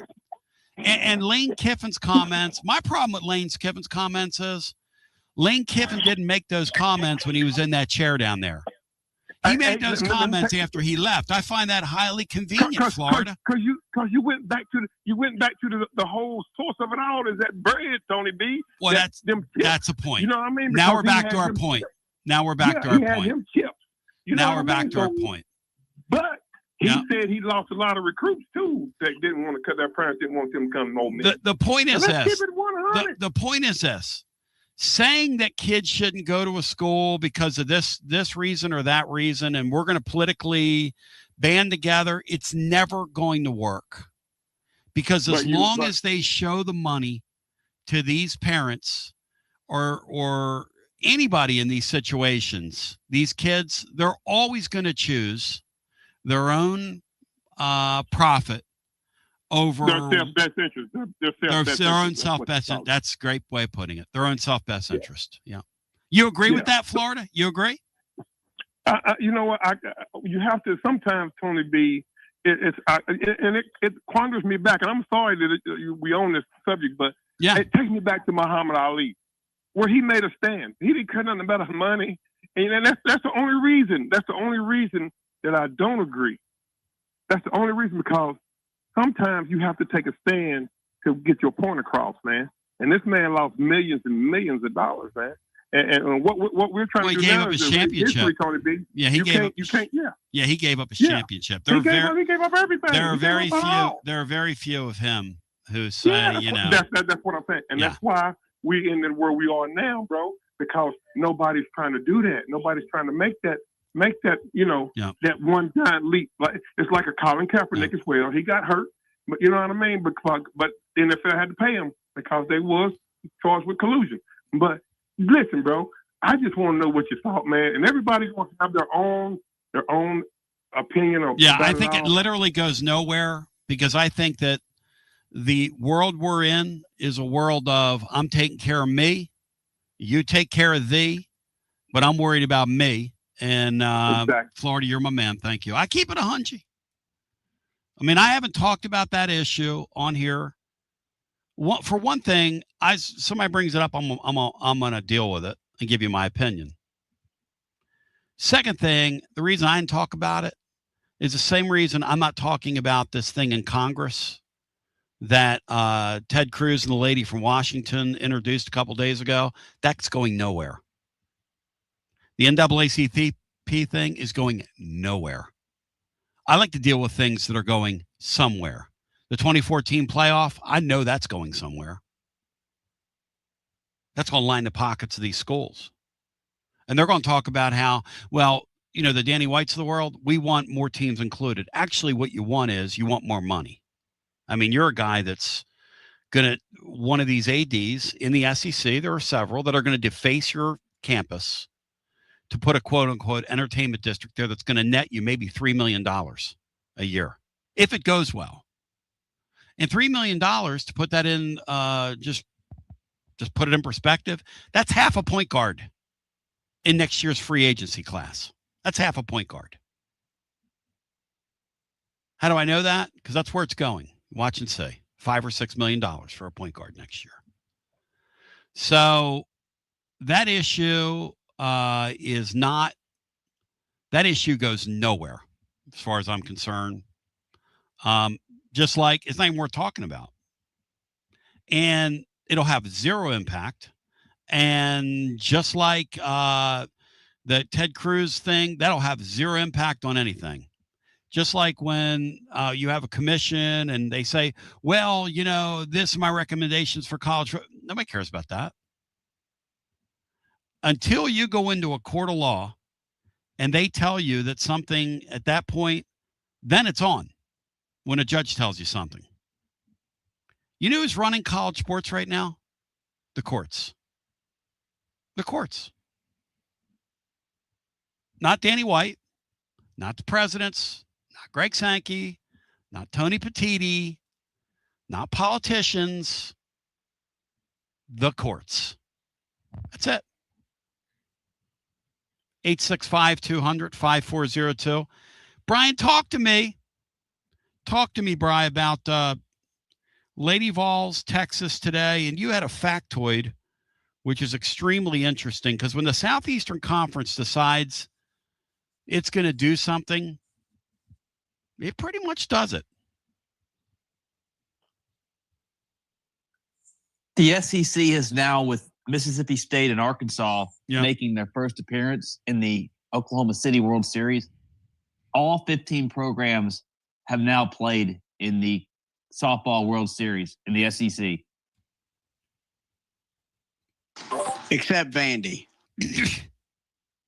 Poor Vandy. Let's ask Billy Derrick about that. Poor, you know, Vandy ought to pivot, Matt. Vandy ought to pivot hardcore into softball now that old Timmy Hardhat's lost his stinger. Matt, has Timmy Hardhat lost his stinger, yes or no? I think he's. I mean, he's still a great coach, but they're not going to have anywhere near the success they had the last 15 years going forward. No. Come on, what you doing? What you doing? Is it raining outside, guys? My dog's down here. She never comes down unless it rains. It's sunny. Somebody must be shooting guns nearby. How you doing, girl? Good to see you. No, I think the Vandy boys are back to being just another SEC baseball program. Your breath smells like burning rubber. It has good years, has bad years. Yeah. We'll miss the tournament. You're such a good girl. Your Dansby Swansons of the world are going to Georgia now instead of Vanderbilt. You're such a That's part of it. Yeah. Players can get full scholarships anywhere now, not just at Vandy. 865-200-5402. My dog's breath smells like burning rubber. God knows what these dogs get into. The other day, Matt, we looked outside at her, and she's about 80 pounds. She's a Dobie. Her entire body was down in a hole that she had dug. The only thing sticking out of it was her tail. She smelled something, and she was digging a hole. Can I say to China, or is that politically incorrect? She was digging a hole to China. Digging a hole to China. I got a Dobie. She's a Doberman. She's got the thing with the missing teeth in here, and she's goofy. If you've ever seen those dogs, she she'll sit up on something and fall over. She's really clumsy and makes us laugh all the time. This JB Hill guy is not letting it go on Heupel. Matt, why? And JB, I'm not saying this about you, okay? So don't take this personally, okay? It's because it's going to come out of my mouth, and I don't mean it the way it's going to sound, okay? So I'm just going to give you a disclaimer. This is not about you, even though I just mentioned your name. Matt, why do these simpletons feel the need to blame Josh Heupel for everything, Matt? My dog just came down in the basement. Is it Josh Heupel's fault, Matt? Why do they feel the need to blame this Chaz Coleman thing on Josh Heupel, Matt? Probably because ultimately he's the head coach of the program, but you don't always have to find somebody to blame for everything. Well, JB Hill says, I think that's kind of tiring. It's unbelievable. It's unbelievable. Yeah, he says, is he in control? Out what went wrong and try to get it fixed. Who cares where the blame's at? I don't think you can blame Heupel in this situation at all. For a player who might be having some kind of mental crisis that needs some attention. Is he in control of his roster or not? Somebody said, and JB Hill says, well, is he in control of his right? He said, you call a spade.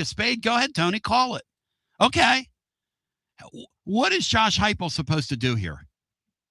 Somebody tell me.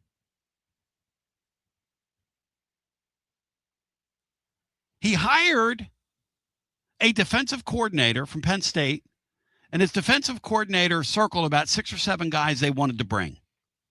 And this guy's one of them. And he's a wildly talented freshman. Now, somebody pointed out to me that in the recruiting process, it was reported that LSU and Ohio State backed away from this guy in the transfer portal thing. Now, I don't know if that's true or not. I wasn't there.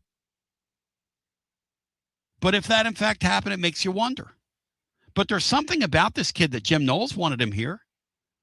And he spent a tumultuous season with him at Penn State. Now, Matt pointed out 90 minutes ago that the guy was, for as wildly talented as he allegedly is, I'm starting to think he's J.J. Peterson in defensive end form. For as wildly talented as he allegedly is, right?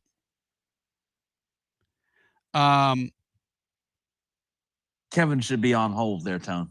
Oh, okay. Let me get off there and he can chime in.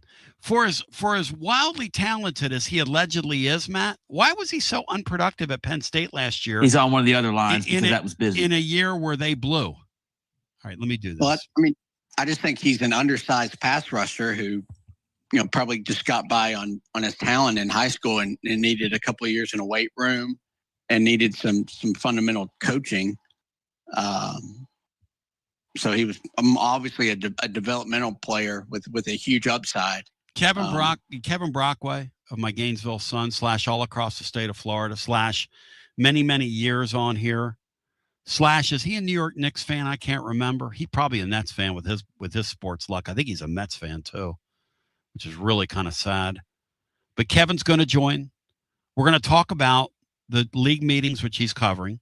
We're going to talk about the softball brouhaha that he wrote about and got to the bottom of. And White Chocolate is a clown.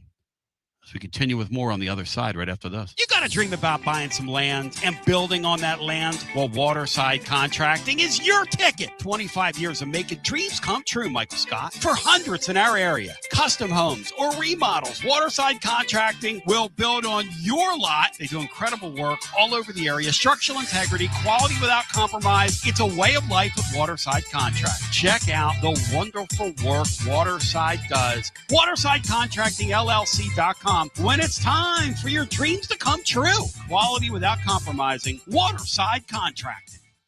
He doesn't always drink beer, but when he does, he definitely prefers Dos Equis. That's right. The most interesting man in the world has returned, and he's more interesting than ever before. His phone is addicted to him. All of his teeth, all are wisdom teeth. So raise a Dos Equis to the man, the myth, the legend. And remember, stay thirsty, my friends. Dos Equis, enjoy responsibly. 2026 Cervezas Mexicanas, White Plains, New York. Tony Basilio along with the great Mark Griffin. And we're here to talk about our friends at Performance Medicine. And Griff, their slogan, stay educated, stay healthy, That's you. Wow. I really like to think that, Tony, and I'd like to give Dr. Rogers a lot of credit because I definitely want to stay educated and healthy, and knowing that he's putting the time and effort in to make sure of my care. I want to encourage your listeners to put the time to learn and become educated and get to know Dr. Rogers and see if it can help with your health as well. And there's a really, really easy way to do that. In fact, they've got their own YouTube channel. You can see Dr. Rogers for himself with his staff. It's called The Performance Medicine Show over at the Performance Medicine channel over on YouTube. Also, more information at performancemedicine.net. To our friends in North Knoxville, a brand new location over in Fountain City, now accepting patients. So many ways to reach Dr. Rogers. And like they say, stay educated, stay healthy. Performance Medicine, online, performancemedicine.net. Located in Knoxville's historic Old City, Barley's offers great food, live music, the best draft beer selection in town, and now your new favorite place to watch sports. Their indoor projector is perfect for any weather, and they've revamped their upstairs area with more TVs to take in all of the action. Their menu features hand-battered chicken tenders, juicy burgers, fresh salads, and the tastiest pizza in Knoxville. You can enjoy their happy hour drink specials daily from open until 6 p.m. Barley's Tap Room and Pizzeria. Like our 2026 football Vol, score a T3 TD every time with T3 Vodka, Tennessee's premium vodka, handcrafted with passion, precision, and a whole lot of pride. Right here, handcrafted in the majesty of the foothills of the Great Smoky Mountains. Quality around here isn't just a promise, it's a way of life. And T3's filtered 10 times. 80 proof of vodka delivering a smoothness unmatched. This dedication to excellence has earned T3 Vodka prestigious accolades, like a 5-time gold medal award-winning vodka and your SIPS Consumer Choice Award medal winner as well. Whether you're sipping it neat, on the rocks, mixing your favorite cocktail, T3 Vodka, your choice for a premium award-winning experience. Be like Maury Hanks. Score a T3 TD. Ask for T3 Vodka by name at restaurants and wine and liquor stores today. Drink it neat, drink it right, and score a T3 TD all 2026 long. Tennessee's Premium Vodka. T3, Tennessee's Premium Vodka. Distributed by Empire Distributors of Tennessee. Big news, Basilio family. Get ready because the 2026 Knoxville real estate market is officially shifting into high gear. All signs are pointing toward a record-breaking year, and the energy across East Tennessee is absolutely electric right now. Whether you've been dreaming of finding that next home, looking to capitalize on your current equity, or ready to dive into the investment world, the timing has never been better. Having a game plan is the key to winning in this fast-paced market, and I'm ready to help. Give me a call, Jennifer Morris, at 865-694-5904, or reach out at nextmovesmokymountains.com. That's nextmovesmokymountains.com, and go Vols. Baseball fans, it's time to step up to the plate. Look your best. Get some new Tennessee gear from Alumni Hall. Alumni Hall has the best selection. Top brands for you to choose from this season. Look, it's nice and warm outside, so get into any of their 6 air-conditioned East Tennessee locations. Shop online, download the app, grab your Tennessee baseball jersey, your hat, your decal, maybe a t-shirt, and they have so much more. Earn $10 in rewards for every $150 you spend. Go Vols and shop Alumni Hall, your ultimate Tennessee shopping destination. Touch them all with Alumni Hall. Basilio here with the great Chad Stockton of FC Alliance. And Chad, I can hear it in the background, brother. It's World Cup season, and you guys are in the middle of it. Talk to me. We are excited. Our U9 through U12 trials just kicked off today for our locations in Knoxville and in Johnson City. So we're ready to offer any player top-level competition, top-level training anywhere they want to be in Northeast Tennessee. In our programs, we offer competitive play for anywhere from 9-year-olds to 19-year-olds. We've got 2 locations. Our location in Knoxville is kind of our home base, and our location up in Johnson City in the Tri-Cities area is our FC Alliance North. Both locations are growing tremendously, and we're excited about what the future holds here at both locations. Growing the beautiful game in the season of the World Cup. Chad Stockton, how can folks get more information? Go to our website, FC Alliance or FCAllianceNorth.org. And both locations, we're happy to serve the beginning player or the more experienced player, because what we will promise is the top-level training and top-level leagues that we can play in for all of our players. growing the beautiful game in Knoxville and now also in the Tri-Cities FC Alliance. Thank you, Chad Stockton. Thanks, buddy. Out-of-town law firms have been swarming into East Tennessee lately. From Memphis, Chattanooga, and Birmingham, they've stormed into the area. Wouldn't you rather do business with a local firm? You know, a true neighbor. Marcos Garza and the pros at the Garza Law Firm are just that. There are neighbors and friends that support local causes year-round. The Garza Law Firm works to serve you professionally on criminal matters, injuries and accident matters, and Social Security and disability filings. The Garza Law Firm is here for you at garzalaw.com. The Garza Law Firm. Let us help. Bow thy head when you say thy name, ladies and gentlemen, because Kevin Brockaway now joins us of your Gainesville Sun. We were just talking about who's going to be the starting quarterback down there for the Gators because VFL Rob Philo's son, Aaron, is favored rather, went down there with the offensive coordinator last year from Georgia Tech to what I think is a pretty good situation at Georgia at Florida rather, under a pretty good head coach. And they might be one to watch this year. I'm really hoping for good things for that young man. Rob and I grew up. We would ride together back to Pennsylvania. He's from Bucks County. And we would make that long drive from Knoxville back to Pennsylvania on those school breaks. And it's hard to believe his son's got an excellent chance to be the starting quarterback at Florida this year. Kevin Brockway, friend of the show. Kevin, that piece that you wrote, because the Lady Vols play today in the College World Series, and it could have been the Florida Gators joining them. But that piece that you wrote about that contentious series over the weekend, I just cannot imagine what that scene was like. And I mean, in all your born days, have you ever heard of or seen anything like that? A former player in the stands mocking their own cheer because his daughter plays for another team when he transferred, when that gal transferred rather, because allegedly didn't like the coach, or did Texas Tech purchase her? Let's get to that. Did Texas Tech purchase her like they purchased this Pinnell kid from the University of Tennessee? I mean, it's a combination. I mean, she apparently was 400,000. That was the word that she got. But she and Tim Walton, it just wasn't a good match in terms of, Mia was someone, she kind of struggled through playing some injuries as a freshman at Florida. And then her sophomore year, she blossomed a little bit, but I think she felt like, Tim could be hard on her at times, and she wanted someone. I think she kind of wanted a coach that loved on her all the time, and she found that in Jerry Glasgow. Lo and behold, she comes back and she plays a big role in the series. She was hit 5 times, obviously, which stirred some things up now. I saw a lot of those pitches. She was crowding the plate a little, turned into a pitch or two. Like, I don't think it was a case of them drilling her intentionally. I think it was more the optics looked bad, but I think it was more Mia being crafty and trying to get on base in those situations than anything else. There you go.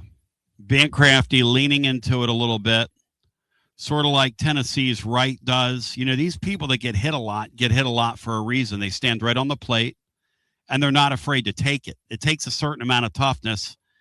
So you're telling me, because my initial thing was, oh, man, and a thing incited, and I'm going to jump all over the Florida Gators, and we're going to play all the old hits about, how Florida's low rent, this, that, and the other, when in fact it was Texas Tech who kind of showed their rear end in this deal. It was a combination too, and I think Florida not shaking hands at the end was a bad look. And I asked Scott Strickland about that yesterday when he was here, and Scott was in, and Scott was with the NCAA Division, baseball selection committee in Indianapolis, so he wasn't there. But he said he trusted the judgment that Tim Walton made because he thought that the series got so contentious that there could have been, some shoves or something in the line. But, Tim Walton was ejected too, so it wasn't necessarily his decision. It was probably more the assistant coaches and the players deciding that. I still think, for as contentious that series was, Florida probably should have shook hands because now they get a little bit of a sore loser label as a result. And there were some Florida fans too that were saying some things, but the ringleader obviously was Jason Williams, which I wrote about, and the fact that you got this 50-year-old man running up and down concourses and hooting and hollering and yelling in the stands of fans, which resulted in that fan getting ejected because he hit her daughter with a handheld fan. But she was kind of he and the daughter were kind of yelling at this fan. Say that again. Section. Repeat that again. Repeat that story again. What happened now? So Jason Williams and his daughter were standing on a concourse. Rather than sitting in their seats and just cheering on the game, they're standing in a concourse area. Mm-hmm. It's behind the handicap section, or kind of like an older in the shade or whatever. So he and her daughter are yelling in the ear of this Florida fan, and the Florida fan, look, probably was in the wrong a little because she was annoyed because Texas Tech, Mia just hit an RBI single. So the Florida fan, I think, swiped back and hit Jason Williams' daughter with a handheld fan, which resulted in her getting ejected. So that's what happened there. So she was in the handicap section. Yeah. And she reached up. Yeah. And took one of those handheld fans that you fan yourself with, right? Not the propeller deals. Yeah. And went boom with the placard over her head. Yeah. Yeah. That's phenomenal, man. So this is kind of some of the stuff that was going on there. And it's funny too because you have the 11 a.m. starts there too because they don't want the rain delays because you know how it is in Florida after 5 o'clock. So, I mean, it's 80, 90 degrees there, too. I'm sure that had something to do with it, too. It's so everybody's in a grumpy mood. Losing. So you're telling me this happened. Yeah. You're telling me this happened like during a delay, basically, right? Yeah. No, it happened during the game. No, it happened during the action. But I'm just saying it, and you had the love bugs swarming all over the place. It was just it was a very strange scene this whole weekend. And obviously... the fact that you had this transfer, Mia Williams, coming back to play for the Gators, and dad's a famous NBA player who had a cup of coffee at Florida, by the way. Only played 30 games, got kicked out for failed drug tests. So, as much as, they like to claim him, this isn't like a guy that was, a 4-year player, that, played. It couldn't even last a full season. So it was interesting, and it was kind of a theater of the absurd all weekend, and I'm watching Texas Tech now. They're up 4-0 on Mississippi State. They're annoying, man. Yeah, they're annoying. Brian, they're no fun. Texas Tech, they bought everything. They had a down year. Florida got a game on them right early in that series, which is how it went to 3 games, right? They won game 2, I believe. Yeah. Well, Texas Tech could have easily been sent to Knoxville if the seating lines were just one off. Yep. What they were. They're so obnoxious, man. They have everything. They buy everything in that sport. They're just annoying. And did they carry themselves in that way? Did Texas Tech carry themselves in that way? The Jason Williams nuttiness notwithstanding, did you find them obnoxious? Did people find them obnoxious there?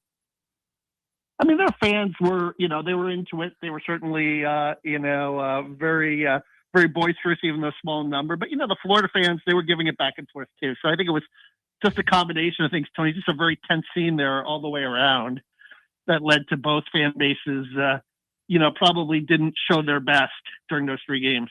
And then in the middle of that, white chocolate's being white chocolate, which is to say he's acting like a damn fool.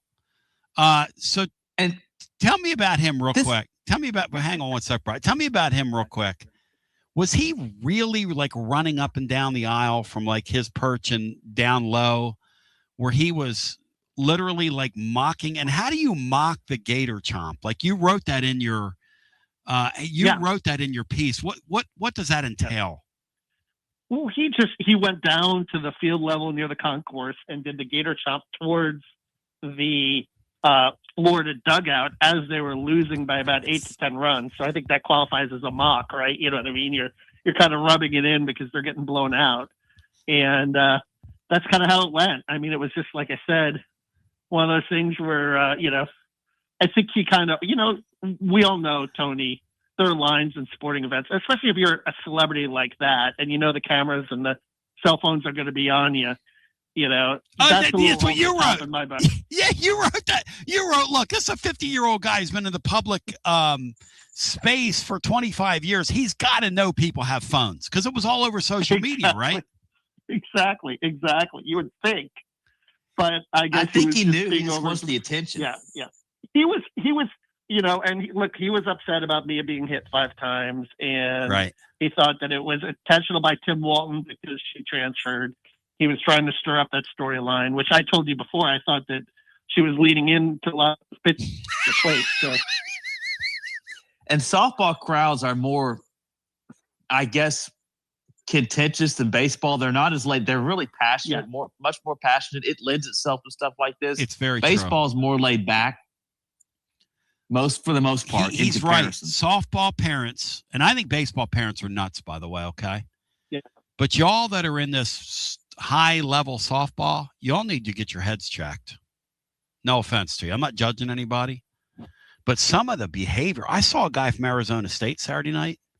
He was down there in Texas. He's lucky he didn't get his ass whooped the way he was behaving. And they yell right at those kids. This man's right there on the railing, and he is just, Kevin, these parents are nuts in that sport, man. Do you have a thought on that? Did I lose Kevin? Are we having a replay from yesterday, Bri?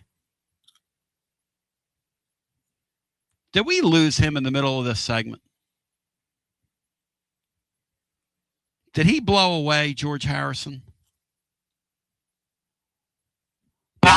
Yes, he did, Brian. That's exactly what happened, Brian. That's exactly what happened, Brian. Matt, your thoughts on any of that? The fact that the lady in the handicap section, Kevin, is that you back with us? Yeah, I'm sorry. I forgot that the basement here, when you walk downstairs, I thought maybe something was happening with Greg Sankey, but he's not going back yet. But bang! I know you got to go. Yeah. Okay. On the way out here, I love the I love the feeling of the visual that you've painted, because you're great with words, of the fan taking the placard and hitting her over the. I mean, okay. 24 teams. Greg Sankey put his finger in the air and went, oh, this is what you guys want? Okay, this is what you want. I'm not going to fight you. That's where we are, right? I think so, yeah. And, Scott Strickland made the point yesterday about, if you think about the pro leagues, when you have somewhere in the neighborhood of 67, and you only have 11 spots out of 67 compared to the NBA, the NFL. Yep. We've seen how irrelevant the bowl games have become. So I think this is just kind of the wave of the future. And I mean, there'll probably be sayonara to the SEC championship game, but it had a nice run for 30 years. But onward and upward to more progress and more opportunities. Sankey says football's not a tournament sport, but I think what's winning out is the school's interest and, wanting to be at the table and wanting the participation too. I mean, how many times you see players sit out of bowl games and stuff? Yep. It'll water down the regular season for sure, but it'll make for a really exciting December and January. You could be the man. I appreciate you. Is Aaron Philo going to be the starting quarterback? I'm going to get you on in a couple weeks to unpack Florida and where they are heading into the season. It's weird. Florida's not on our schedule. That is a very strange thing. It's probably a strange thing for Florida fans too. But at the same time, it's really odd that a guy that basically I grew up with as a kid his son's going to play quarterback perhaps at the University of Florida. Is he going to be the starter? I think he's got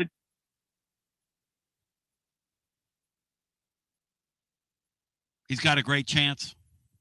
Trammell had a very good spring game. So did Aaron. Kind of rebounded from the 2 picks, and he played pretty well too. So I think it'll be still a little bit of a competition, but I think I would give the slight upper hand at this point to Aaron Philo. We'll see. By the way, they just released Buster Faulkner's contract, $2.1 million. Not a bad gig to be calling ball plays at the University of Florida. $2.1 million to call plays in the SEC.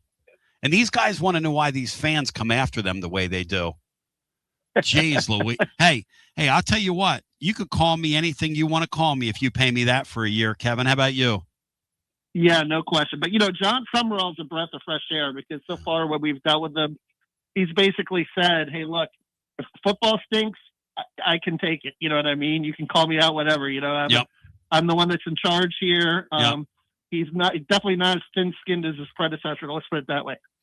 Hey, you're my man, Kev. Much love to you. I appreciate you. If the listeners want to follow along or read your work, how do they do so? And thanks for coming on with us today. Yeah, Gatorsports.com, Gainesville.com, and at Kevin Brockway G1 on Twitter. Thank you. Great talking to you, Kev. All right, thank you, Tone. Bri, great instincts getting him. That was a great segment. People were piling on me saying, what are we doing talking to this guy from Florida? You myopic fools. On the chat. Hang in there. I let Jesse rob this train, brah. I know what I'm doing. And Brian knows what he's doing. We know what we're doing. You're in good hands. And for the clown in Maryville, Joe in Mary, whatever your name is, hey, Joe, when Kevin got cut off, you saying that we have Mickey Mouse equipment, you're gone for the day, bro. You're in 24-hour timeout. And if you come back in here tomorrow with that attitude, I'll stick you in another 24. I'll stick you in 48-hour, 72-hour timeout, bro. In fact, I might take your car keys from you. Show some respect, man. Show some respect. And a couple of you that are chirping at me on this Chaz Coleman thing about how, well, this is not state run, and the way you're acting like we're dumb. What are you talking about? I'm telling you what I believe is going on. And because it's not what you want to hear, or I'm not blaming Josh Heupel doing the tricks you want me to do, let me tell you something. You think you're going to shame me into something? Are you out of your mind? You follow this show? You think you're going to come in here and, well, I mean, really, Tony, really? Who's the guy that told you about Boo Carter last year when it was unfolding? I'm not afraid to jump in there when it's time to jump in. I don't compare this guy to Boo Carter. I don't. I'm sorry. I'm sorry. And I don't blame Josh Heupel for it. Now, if it gets protracted and it drags into a 6-week thing and it becomes a distraction, then we blame Josh Heupel. In the meantime, I know William Patterson's going to talk about this because he had some great stuff on the socials. Here he is. Here's a playbook of William Patterson. You're listening to FM 105.7 and AM 1340, WKGN Knoxville, and W289CU Knoxville, Fan Run Radio. Before we go back to our phones, hey, Matt, your thoughts on a woman reaching over in the handicap section when the daughter is standing down there with her father. He's acting a fool. She takes one of these things. Let's do a reenactment here. She takes a placard like this one that you're using to fan yourself. And she does this number. Ready, Matt? Yeah, your thoughts on that, Matt? That's going to warrant an ejection. So striking a player. Yeah, if you hit a play, yeah. I mean, that's kind of absurd. Matt, I want you to respond to this because that's really annoying, and I'm putting myself through reading these comments, which Brian doesn't think I should read these comments. This is borderline personal toward me, okay? Now, Matt, help me out. I don't need you to defend me, okay? If you don't feel like defending me, because you've blasted me plenty on here. When it's time to blast me, Matt will blast me. Berkey will blast me. I get blasted. I'm a pretty thick-skinned person.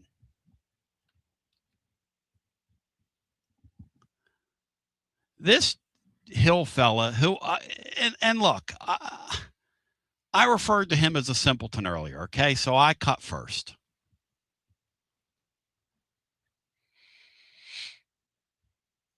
And I won't let it go, Tony. because this is the show of record. And we hope you respect us more than to say something so dumb. Don't be that guy. I love your show.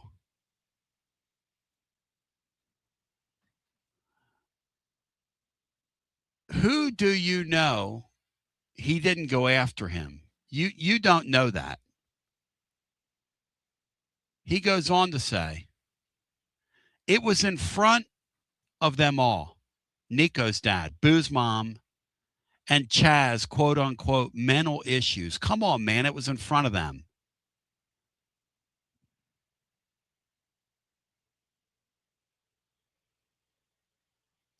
Matt, he thinks that I'm snowing the living listener with my stance here that one size doesn't fit all.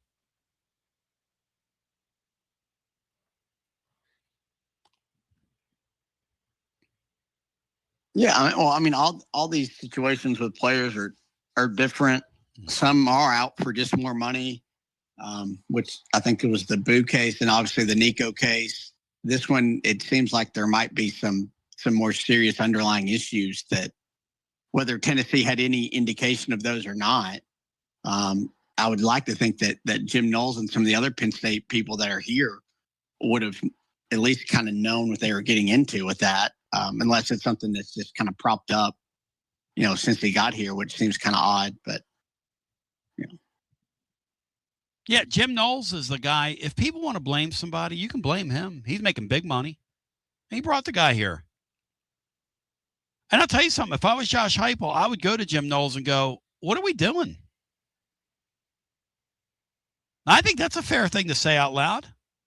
And by the way, I'm not blaming Jim Knowles for this, because everybody has to make their own decisions in life.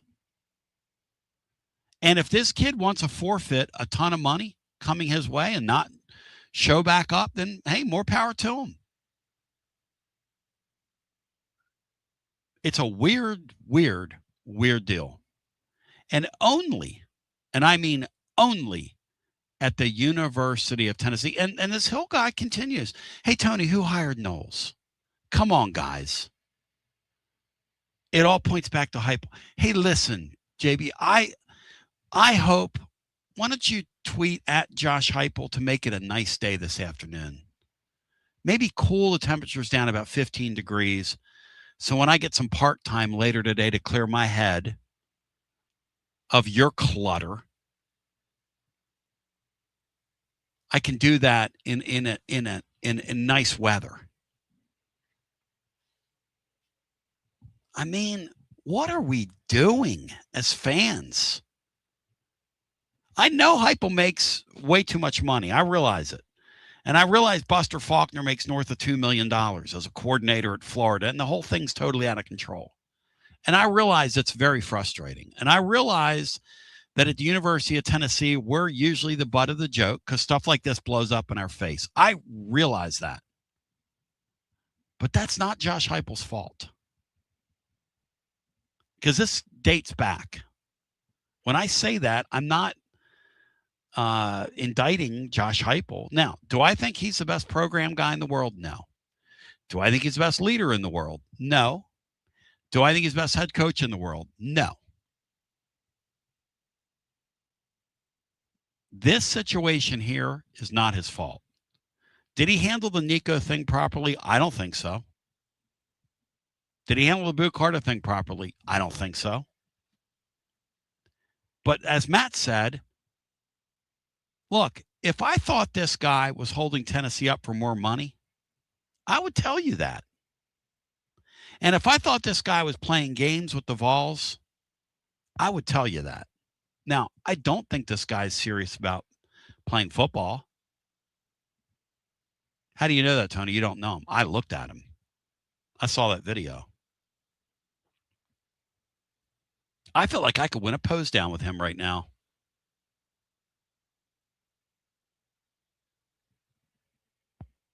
I mean, what? To quote a wise man, when I looked at that video, I went, what is that? Because that can't be him.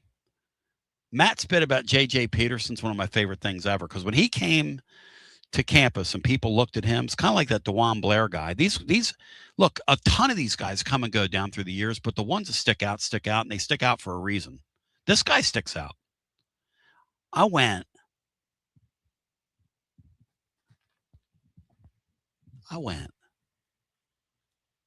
Say, huh?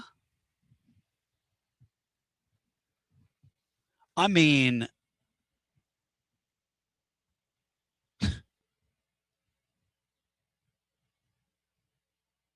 this guy needs to get on an 8,000 calorie a day diet and start hitting the weights. That guy's going to play SEC football in the Southeastern Conference, in the SEC Conference, I mean. Let's go back to the phones. Hello and welcome in. You're on the air. Hey, Tony. Hey, Matt. Hey, Joshy boy. Josh, how we doing, buddy? We're doing good today. Hey, Tony, let me ask you a question. I got answers. Okay. Do you think Kurt Signetti would have let this happen? Do you think this guy would still be on his team if he was on Kurt Signetti's team?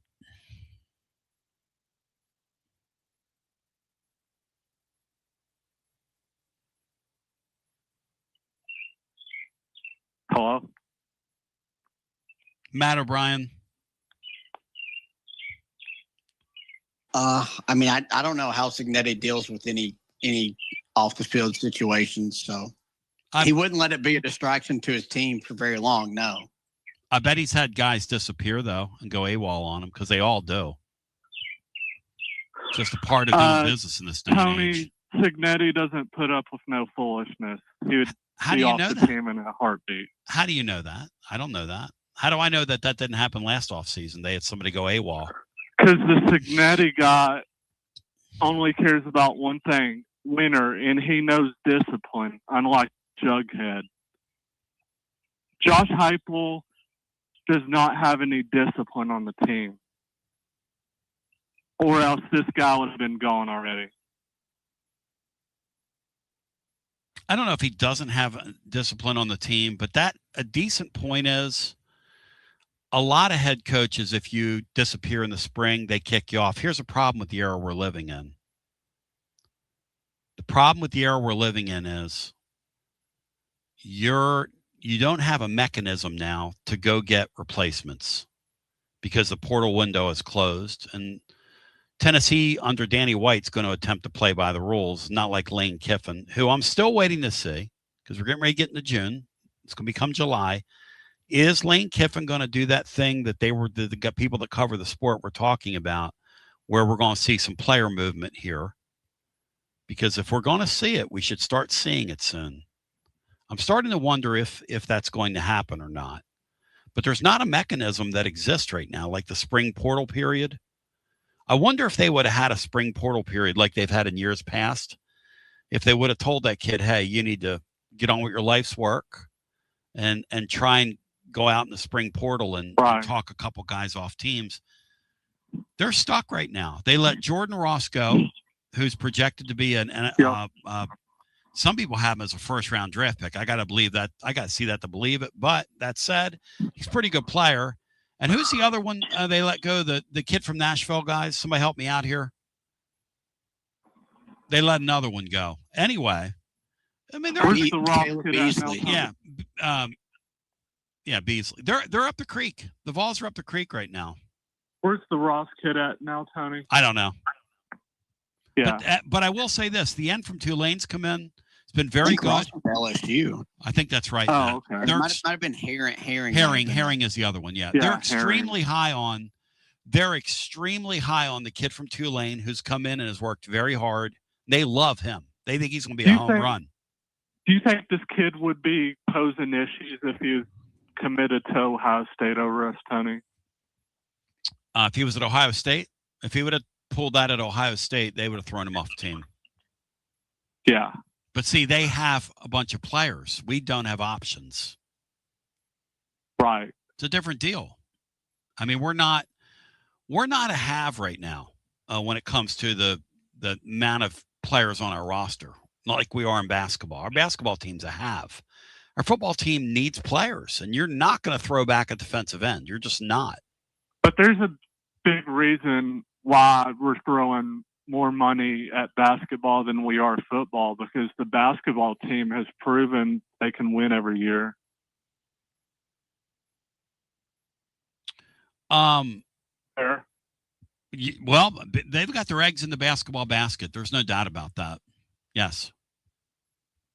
Hey, Tony, do you get why some of our fans have a bad feeling why, if there's any chance Tony Vols might get fired at the end of the season, that he could end up at Arkansas or somewhere in the SEC? You know, sure.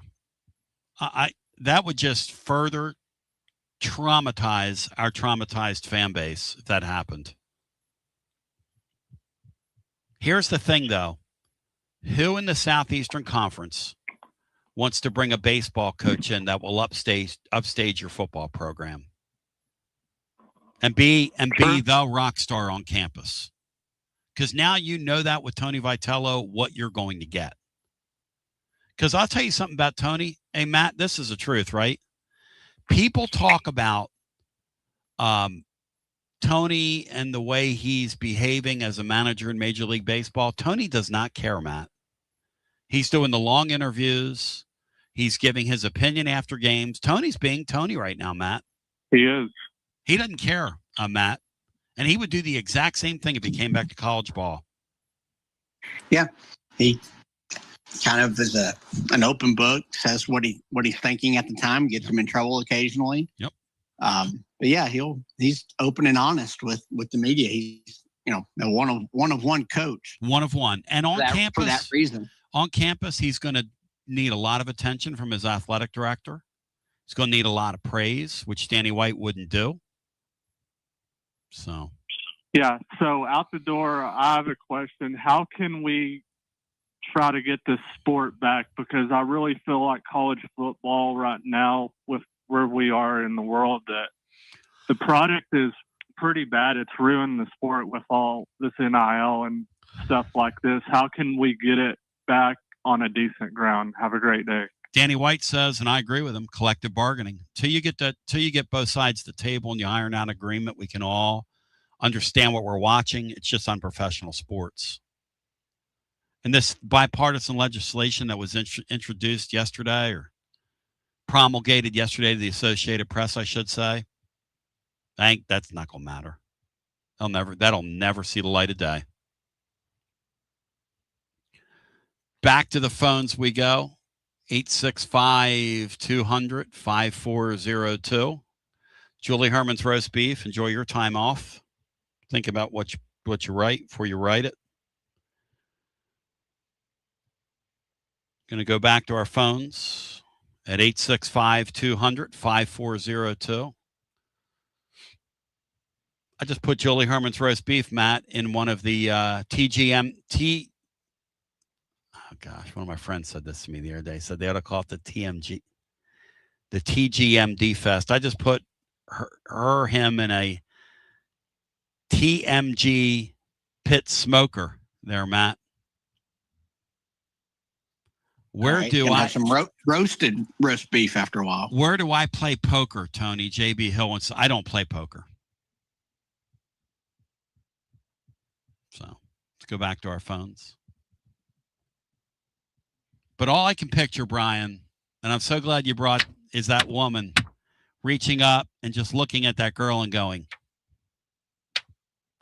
and smacking her over the head with her fan. I've got one, Bri, here in the studio. It says 2021 Division I Baseball Championship, Tennessee versus LSU, Bri. Super Regional, Bri? That was the Super Regional. Yep. Is that the night? That was pretty significant. Is that the night the lights went out in Georgia? Is that the night that Tony Vols jumped in? Completed a 5-0 record against LSU in one season, beat them 5 times. All 5 times you played them. Nobody. How many teams can say that? Nobody does that to them, do they, Bri? Nobody. I don't think many teams have. Big Dog predicts that Julie Herman's roast beef, Matt, will not be dry after a stay in a TMG pit. Do you agree with that, Matt? Yeah, that's a pretty good thought there. Yeah. Back to the phones we go. He said snowing is a poker term. Oh, I'm sorry. I like to. I might have gotten that from like Peter Poker, or let's see, MP3, or maybe I got that one from the Governor. Maybe you know the Gov.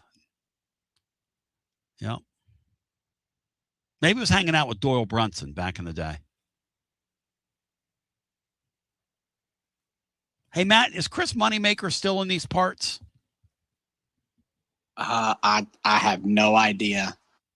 Did you ever watch it back then when it was on? I got into it a little bit right around that time. Yeah, for a little while. I watched it. I liked old Phil Hellmuth. He was kind of a trash talker. How many of those guys at the poker table have better bodies than this kid that's up at Ohio State, or up at Ohio, that we're worried about going to Ohio State? Can I share something with you about the Ohio State? A couple of you are worried about him going. Ohio State, I don't know how to tell you this. They wouldn't have him. So let's just stop that narrative. They wouldn't have him. This guy is not he's not serious.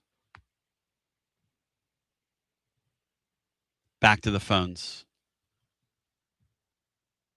Yeah, snowing is a term for bluffing. Yep. But that's been a part of our lexicon forever. Like, that's a lyric in the song Betty Davis Eyes. She shows you, she snows you. Unless we're talking about cocaine in that song. He got Betty Davis eyes. Joshy Boy's not worried about that guy going and playing for Signetti, but this narrative of comparing everything to Kurt Signetti, again, he's one of one. It's annoying. Matt or Brian, do you guys expect Josh Heupel to be Kurt Signetti? No. Hey, William Andy, Chaz Coleman is not gone to Ohio State. They won't have him. Did you see his body? Chaz Coleman, if he goes to Ohio State, okay, he wouldn't get on the field for 2 football seasons for them. It's like taking a sophomore in high school. Are you kidding me? You guys got to be kidding me. Did you see the video? People say, why are you calling it a video? What do you want me to call it? It's not video. Matt, what do you call that thing that was online?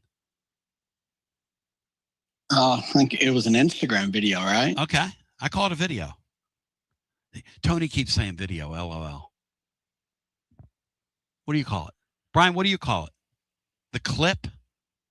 What do you call it? Tell me what to call it. It's a video. It's a video on whatever it's on. Thank you. Instagram. It was an Instagram post. It's something, you're seeing something move. It's a video. Let's go to the phones. Hi, welcome in. You're on the air. Tony. What's up, VC Philip? What's going on, big boy? By the way, RIP to the what was it, Matt? Hang on. Don't tell me, Matt. Hang on. The Cat's Paws Grill, Matt, that just closed. Oh yeah, the KSR. Yeah. What is it? KSR Grill or something like that. Yeah, Matt. Now, Matt, tell the truth. Have you ever frequented the KSR Grill? And I want the truth, Matt. No, I have not. Never thought about it. Philip, have you? No, I didn't even know it existed, Tony. Okay. Yeah, that was. I saw it. I don't even remember where I saw it, but that was a new one on me. Matt, were they having the drag brunches there, or am I imagining that? They had something like that. Yeah, a few years ago. I'll give that guy credit. He's a complete simpleton. He's a good businessman, but he's a complete simpleton. Well, Well, I'm from Newport, Tony, so I can, you can talk about your family, but nobody else can. But I'm sure they've got a restaurant like that in Newport of some sort. But Interesting. That's beside the point. Yeah, interesting. So, Tony, a couple things, and I noticed last week, and I noticed it with everyone who says it, and I've noticed it with you. So, I am a Josh Heupel fan because he's not won a championship, but he keeps the foot. It's not about him. So you never see him in the news like you do with Kiffin and all those other morons. You'll hear people say, they'll say the common line is, I want Heupel to be successful here. And it's said in a tone like he's not been successful and the proof is still out. The jury is still out. Do you ever pick up on that? I just find it really weird that people still discount in the tone in which they say it. It's like, he's not been successful. Matt, is that an interesting pickup by him? No, I've noticed it too. I kind of agree with Philip there. It's like we never stop to give Heupel any credit for what he's already done here, what he's built. I mean, that 22 season will never be forgotten by the living fan, how fun that was. Mm-hmm. We've had some great wins, 4-0 against Florida and Alabama, Neyland Stadium. And we just seem to gloss over the good things and how the program's stable now. I mean, what's the worst season he's had? 7 wins. And, we want to be better than that. We want to be in playoffs and compete for championships, but we also need to kind of appreciate where we're at with him. And is he as cutthroat as he needs to be? Probably not. And that will ultimately probably get him fired at some point, but he's a pretty dang good coach who gives us kind of a schematic advantage on game days most of the time. And he's made some changes this offseason that we've all been, begging him for and wanting for a couple of years. And we just got to hope it works out. Yeah. And, it's, when Joshua was talking about no discipline, I'll push back on him. When was the last time you heard one of the kids, because the majority of them are kids, on the football team get in trouble? No, you haven't had any of that. Newspaper. No, we haven't had any of the stuff Georgia has. Now, a lot of our fans, this is sad to say, would trade their success for ours and take all the troubles they've had. Yeah, no. And I think that's embarrassing. I think what Georgia's done to their institution is a complete and total embarrassment. Yeah. My opinion. And with Chaz, I've struggled with anxiety and depression all my life as well, Tony, like you. And so if there's something going on, I pray to God that it's not, or he's getting help that he really needs. The thing that I'm so leery about is that when he said, yeah, I'm coming, and signed the papers, it's not like he didn't know where Knoxville, Tennessee was. And so to be all of a sudden homesick, it just doesn't make much sense when he knew where it was. So it's not like you move somewhere and, oh, wow, this is really far from home, I'm going to be homesick. It doesn't add up. It's a very strange situation. There's no doubt. And they've got to figure something out or it's going to become a distraction. And at this point, there are no right answers because, as you say, when you're dealing with that sort of stuff, which I think there's a piece of that here, and my thing is, it's not for everybody to. People that go through it, it's not for everybody to say it out loud. The reason I say it out loud is I don't want people to suffer in silence and, end up doing something drastic. That's my, my message and memo to anybody, any man listening to me, woman or child, is you're allowed to hurt. It's okay. Amen. And you know what? Amen, brother. And you know what? Out of your hurt can come healing. And until you acknowledge your hurt, a lot of times, you don't get healing. But if you pretend like you're not hurting and you're hurting, eventually you're going to end up hurting yourself. Or somebody else. Before, a real man asks for help. That's what a real man is. Yes. And people in this world will help you if you seek help. That's the other thing. Yes. And you're loved. I love you. God loves you. I love you. I mean, I love you. Yeah. We Amen, want you brother. here. We want you here, my brother. Amen. Well, tell me two more things. I'm out the door here. One, when you're talking for the baseball team, I think when you look back at the crappy hand the baseball team was dealt when Tony left, and how bad they were at the beginning of this year, they went from we can't even hit home runs on the Tuesday competition to now at the end of the year, anytime, at least for me, anytime someone gets up, they can hit a home run. To see how far they've come, you got to give kudos, as the real way of saying it, to Elander. I think he's done a hell of a job when you take into account where he started, how they were playing, to the changes he made to where they're at now. I mean, I think he's done a hell of a job. Thank you, my man. Good talking to you. I agree with that. I'm hopeful for the weekend. I know I'm supposed to come on here and be, real negative. Hey, Brian, what's the update on the softball game? I'm not going to look at it till the Lady Vols play. It's 4-0 Texas Tech as Texas Tech bats in the bottom of the fifth inning. Texas Tech doesn't play. You know, the funny thing about them is, what were they, Bri? You said like an 11 seed or something? They were the number 11 overall seed. Crazy. Because they have like one of the highest payrolls in the deal. They had a disappointing year. Did they have injuries, Bri? Is that why they're in the spot they're in, or they just didn't perform? I'm not sure, to be honest. I haven't followed them that closely, but yeah, they played in the Big 12, so that might have hurt their RPR or whatever they use a little bit. They probably lost some games along the line that they shouldn't have. I think Tennessee seed number 7 overall, given where they started, is a little bit disappointing, but they still at least got to host all the way. Back to the phones we go. 865-200-5402.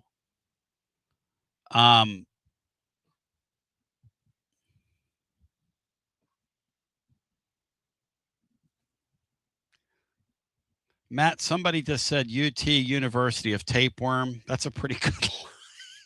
That's a pretty good line. I can't believe how skinny that kid is. I'm sorry. I can't get over that. I mean, does he make George McIntyre look like Brian, a bodybuilder? In comparison? Hi, welcome in. You're on the air. Hey, Tony, how are you? I'm doing good. Thanks for calling. Hey, so I just seen that UCLA's quarterback went into the portal for track and field. Is that how Kiffin's going to get them all over there now? Oh, that's going to be the blind transfer deal. That's what they're going to do. Yeah, that's the attempt. You saw that, really? Well, it's not Nico, but it's I guess another kid, right? Guys. Right. Yeah. He's entering to do track, but will play football. It says. Well, you spoke. I said it earlier. Now we're seeing one of them. That's what a blind transfer is. A blind transfer is somebody that goes to a campus for quote unquote another quote unquote reason, but ends up on the football program. How about Lane Kiffin if that happens, Matt? How about him doing that? And by the way, Mike Detillier told me that Kiffin told him he needs help in his secondary. So you might have a few more track or I don't know. Do they have a wrestling program there? Tennis players? You might have a few tennis players in his secondary this year before it's over. Is it Nico's little brother? It's Carson Gordon. I don't know who that is. Okay. It's quite interesting.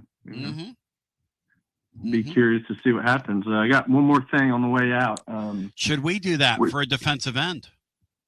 I mean, if Lane Kiffin's going to do that and a guy you're going to play this year is obviously going to do that, should other teams do it? Were they like a Texas Tech softball player or something? Were you listening earlier when they talked about that Florida fan whacking that girl over the head with that fan? That is one of the greatest things I've ever heard, man. You can't do that. I love this place. All right, Tony. Well, you have a good day. Thank you, bro. Matt, how ingenious is that? He's going to come on a track scholarship. That's what we used to do back in the day. Guys that were on that track team were there to play football. That's not a bad idea, actually. No, if you find a loophole to do it, yeah. And Kiffin would be the coach that I would have picked, would be the one most likely one to do it, especially the first one. All right, University of Tapeworm. What would the fight song be? You guys got anything? If you had a University of Tapeworm, another UT. How about Eat It by Weird Al Yankovic? Eat it. I mean, Brian, something about hungry for something. Hungry for your love. Hungry for your love. Hungry something heart. With hungry in the title. Hungry heart. Hungry in a lyric. Everybody's got a hungry heart. Let's see what the Eat It lyrics were. Eat It lyrics. Okay. And then we'll go back to the phones. How come you're always such a fussy young man? Don't want no Captain Crunch, don't want no Raisin Bran. Well, you don't know that other kids are starving in Japan, so eat it. Just eat it. Don't want to argue, don't want to debate. Don't want to hear about the food you hate. You won't get no dessert till you clean off your plate, so eat it. Don't tell me that you're full. Just eat it. Eat it. Get yourself an egg and beat it. Have some more chicken. Have some more pie. It doesn't matter if it's boiled or fried. Just eat it. Eat it. Eat it. Eat it. Eat it. Eat it. Let's go to the phones.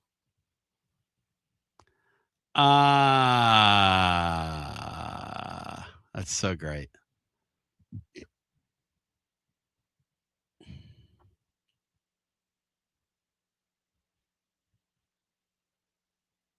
This place is, I mean, you can't make this place up. Hi, welcome in. You're on the air. How are my French compatriots doing today? W. Lynn, how fired up, focused, and prepared are you for that 55-minute away first pitch? Our Lady Vols' dominant destruction of Texas today. The real UT and the little UT, the fact that we bailed them out, and today we're going to get some payback. I'm all fired up, Tony. I wore my shirt today that has the old-fashioned UT logo on it. Wow! Where I could tell everybody we're the real UT. They were part of Mexico, and we bailed them out, like you said. So I'm real fired up about it. And this Texas Tech deal, they had less losses than most teams that got a top 8 seed. But their schedule was atrocious because of the Big 12. And that's what happened. And they were furious. They were not a top 8 seed. W. Lynn, you follow the sport. Do they have a high payroll still? They still doing that? Oh, yeah, their payroll is outrageous. But, I mean, I think they only had 6 losses. And, you know, teams like us with 10 were ahead of them because of our schedule. And they just run-ruled Mississippi State. The final score 8-0. Oh, that's a shame. Mississippi State. That means our game will start on time then, probably 2:30. Boom. So, yes. Maybe we'll come pop back in here and Brian have a watch party. You in for that, Bri? You better have some food. Interesting. I guess there's no watch party tomorrow, is there, Tony? I think Dubsy's doing one. We're not. I think Dubsy and the gang are doing one. I want to see over at Barley's. Oh, okay. We've got our own watch party going since you didn't have one, but that's okay. I get it. You're the man. Yep. What talking about football, and everybody keep talking about the University of Indiana. Yep. I want to remind everybody their national championship team, most of their players were 24 and over. Now, with this new 5-year rule, that's never going to happen again, is it? Mm-hmm. It is going to happen again, and here's why. You're going to have kids that will delay entrance into school. Didn't Tennessee just get a kid that's 20? A freshman that's 20, or am I imagining that? A basketball player, right, Matt? Somebody help me out here. That's what kids are doing now. They're waiting to enter school. They're entering school at older ages. So, yeah, you are going to see more older teams like that. Yep. Well, they need it. That 5-year deal, then they should have put an age limit on it. Because Indiana's average age of the national title team was 23, which means most of them were over 23. Right. And I think 23 ought to be the limit. If you have collective bargaining, you can do that. But until you get collective bargaining, I know that's what we got to do, Tony. I understand that. Well, you were at UPS. You were a member of the union, right, W. Lynn? Yeah, I was local 519 Teamster. There you go. Yeah. Yep. And you got to do that, and that $20.5 million we're getting, you're going to have to. You can pay the rowers and the tennis team a few thousand. Yep. I don't know. Can a kid get by on $400 a week if his books in school and 3 meals are paid for? Can a kid in college get by on $400 a week? I mean, if your rent's paid for and everything's and all you're in sundry, of course, $400 a week, sure. Well, that's $20,000. So I think every scholarship player ought to get that, and then what's left, and then the NIL is going to go for the big sports that we count, whatever that is. Yep. Because I think with most schools, football and men's basketball is usually, not all the time maybe, but usually 1 and 2. I'm talking about team sports. Yep. And then women's basketball, men's baseball, and softball, that's somebody's number 3, 4, 5 usually. Would you agree? I totally agree. Yep. And that's who you're going to have to pay. I mean, I don't see us. But if a kid's getting 3 meals a day, and I do think they ought to get that 24/7 now. Do they get that 7 days a week now, 3 meals? I have no idea, W. Lynn. That they need to have that, whether the cafeteria is open or not. Mm-hmm. If they if they got their lodging paid for or rent and the meals, then give every scholarship person $20,000, which would be $400 a week. And then the people that are in the revenue sports, which we have 5 sports that sell tickets. I'm not talking about TV revenue necessarily or what the coaches get paid, but we have 5 sports that sell tickets. Those players get, at some place like LSU, they might want to give that money to baseball and women's basketball. That's the NIL money, the way I look at it. And but we're going to have collective bargaining. Can you tell a guy we're going to pay you $200,000 up front, and then no matter what happens, we'll pay you $100,000 for 5 years, as long as you don't go to another school? Can you make a deal like that now? No, probably not. No. Can't tie any of these kids anywhere. And then this guy that's gone back to Ohio, there's no guarantee he comes back. I mean, it's just where we are. And with the collective bargaining, you would have health insurance involved. Yep. So if something happens to them, you just can't take away their scholarship, and they're on their own. I mean, the health issues that incur in college, you might have to help out with that for years, a little bit. W. Lynn, so you were a Teamster, right? Yeah. Hoosier Vol Ryan believes that the tapeworm ended up getting Hoffa. Wait a minute now. Who's the tapeworm? The tapeworm. He gets in your system and just goes to work on you. And ended up burying him in the Meadowlands. Where do you think Hoffa is, W. Lynn? What's your take on Hoffa? What do you think happened to him? I don't know that he ended up in the Meadowlands, but he ended up dead in somewhere. I'm not really quite sure. You know, he could have been cut in pieces and taken out to the middle of the ocean and dumped. But that's an interesting story. When did he get killed? Was that the 70s? Early 70s, yep.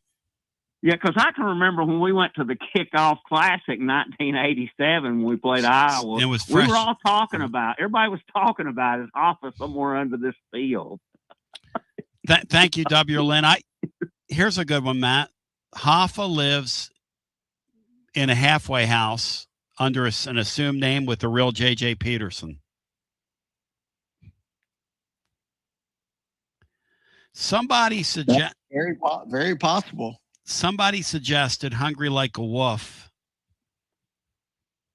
Here are the lyrics.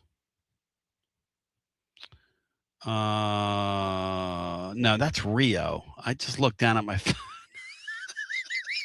I was getting ready to read the lyrics to "Hungry Like the Wolf," and it said, "Moving on the floor, babe, you're like a bird in paradise. Cherry ice cream smile, I suppose it's very nice." I'm going, that's not the song. All right, here we are. Brian, in touch with the ground. I'm on the hunt. I'm after you. I smell like I'm sound. I lost and I'm found, and I'm hungry like the wolf. Straddle the line. It's discord and rhyme. I'm on the hunt. I'm after you. Mouth is alive, all running inside, and I'm hungry like the wolf. Not bad. Not bad. All right. They're asking me to do it, Bino. Bino, close your ears.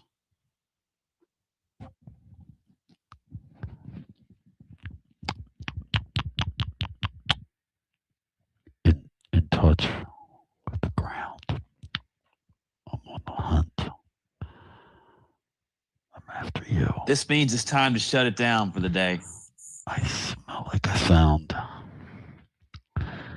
I'm lost and I'm found. And I'm hungry like the wolf. Straddle the line. It's discord. It's rhyme. And I'm on the hunt. I'm after you. Mouth is alive. All running inside. Hungry like your wolf. Back to the phones we go. Hello and welcome in. You're on the air.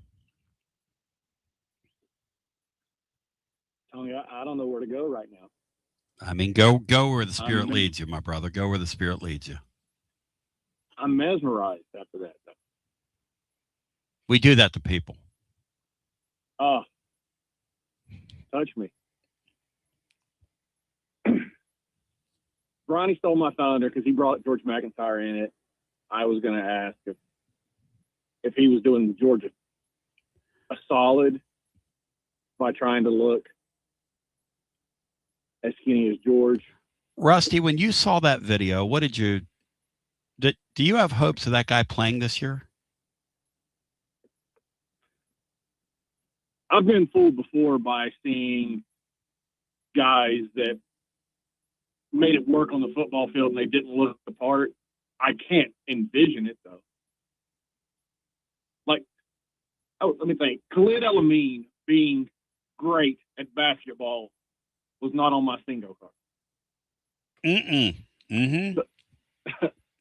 So I mean, we've all been got. I mean, maybe he looks like a kid that damn sure wasn't in a program this.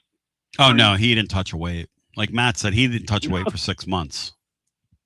No. So he was off the reservation. Yeah. Been to the gym more times this week than he's been since he went in the portal. Yes, I would say that's a safe assumption. But the whole Jim Knowles thing, mm-hmm. we're all happy that we got him, right? Mm-hmm. And the kid's here obviously because he has ties to Jim Knowles.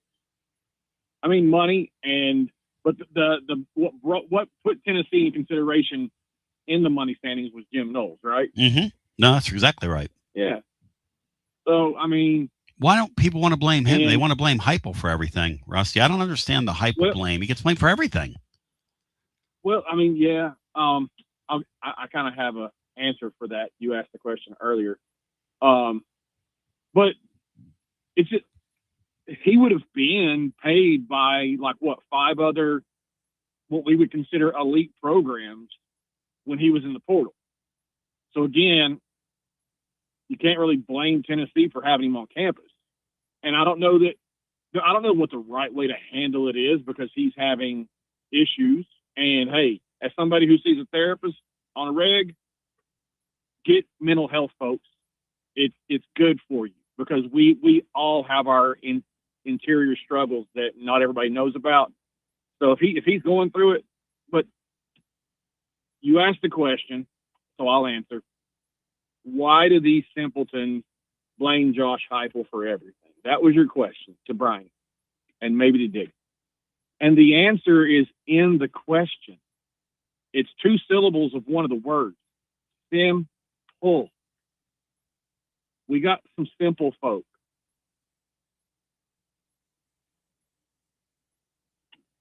And simple folk only can look at things where it's one person. It's, it says it's simplistic. It's easy to say, point the finger at Josh Heupel without really looking into it, seeing what's going on. Now, this may be all on Heupel, but not everything.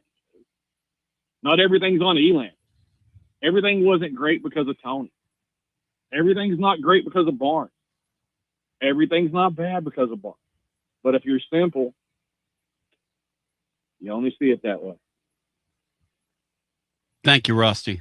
And right on time, a guy pops in and says, well, Heupel's literally mismanaged a quarterback position, his position, the entire time he's been here, Matt.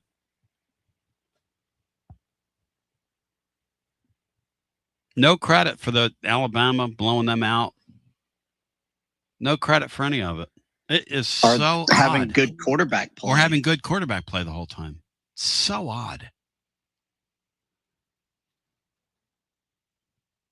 And I'm not here to convince anybody. Do I think Josh Heupel's perfect? No, I don't.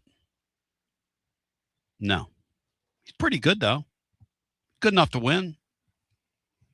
He's good enough that, in a 12-team playoff, he's good enough to make it pretty frequently. And in a 24-team playoff, he'll live in that thing. He's a really high floor coach.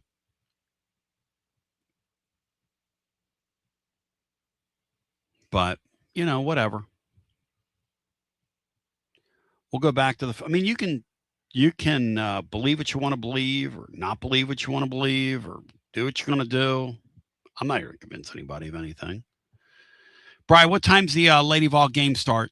Have they shown it? 2:36. 2:36. Bang.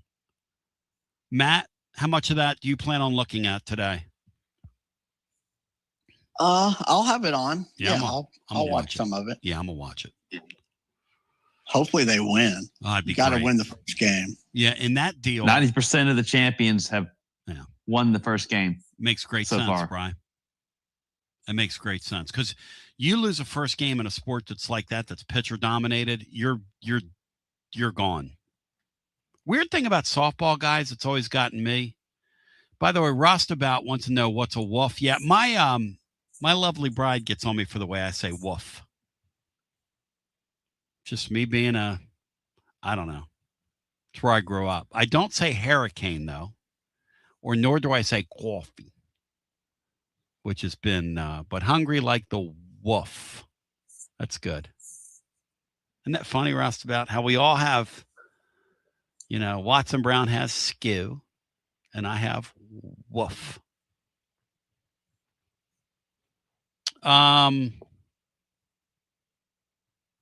I don't say water. I say water. I get picked on by my famiglia in Pennsylvania for not saying water. I'm a water guy. I will, when I go to Pennsylvania and I'm up there like for a couple of weeks, I will go into coffee mode. I'm going to go get some coffee. I will do that. $5. I will say $5 to you. JB, Hill's a comedian. He says, yeah, I remember when you used to talk about Ethan Wolf. Matt, do you like these comedians? Ethan Wolf. Butch Jones said Ethan Wolf all the time. Did he really? Did he say Wolf like yeah, I'm he said saying Wolf. He said Ethan like F-W-U-F. F. Wolf. Or Wolf. W-O-O-F. Kevin, Dave in Aqua says, I still can't believe Sorsby didn't come here. I mean, Dave, you're so right.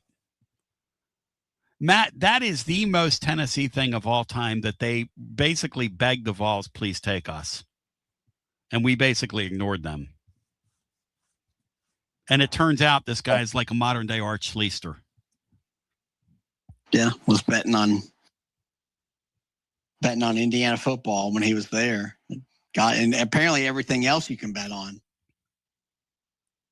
I mean, it's unreal. And then Cinco said, but it was interesting that apparently, I think it is the Big 12. All their athletes have to have an app on their phone that alerts the school if they're gambling. Wow. And so Cincinnati obviously knew that. Wow. For well over a year. And that I'm sure that got around when he went in the portal. It had to. Wow. I mean, something like that's not going to stay a secret. Wow.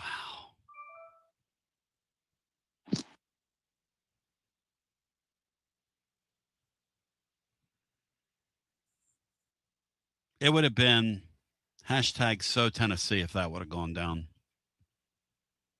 And the backstory is the parents were like, look, we'll give you a discount. And Tennessee was like, we're not interested. So. But still, that is another good point. This Hill guy's on a roll today. He's kind of urinated me off, but he's on a roll. He's on a roll here. The most Tennessee thing ever, Matt, is we have the one judge that wants to follow the law instead of play a home game. The guy in Oxford plays a home game. All across the sport, you go into a court of law and you get your way and you get your quarterback back.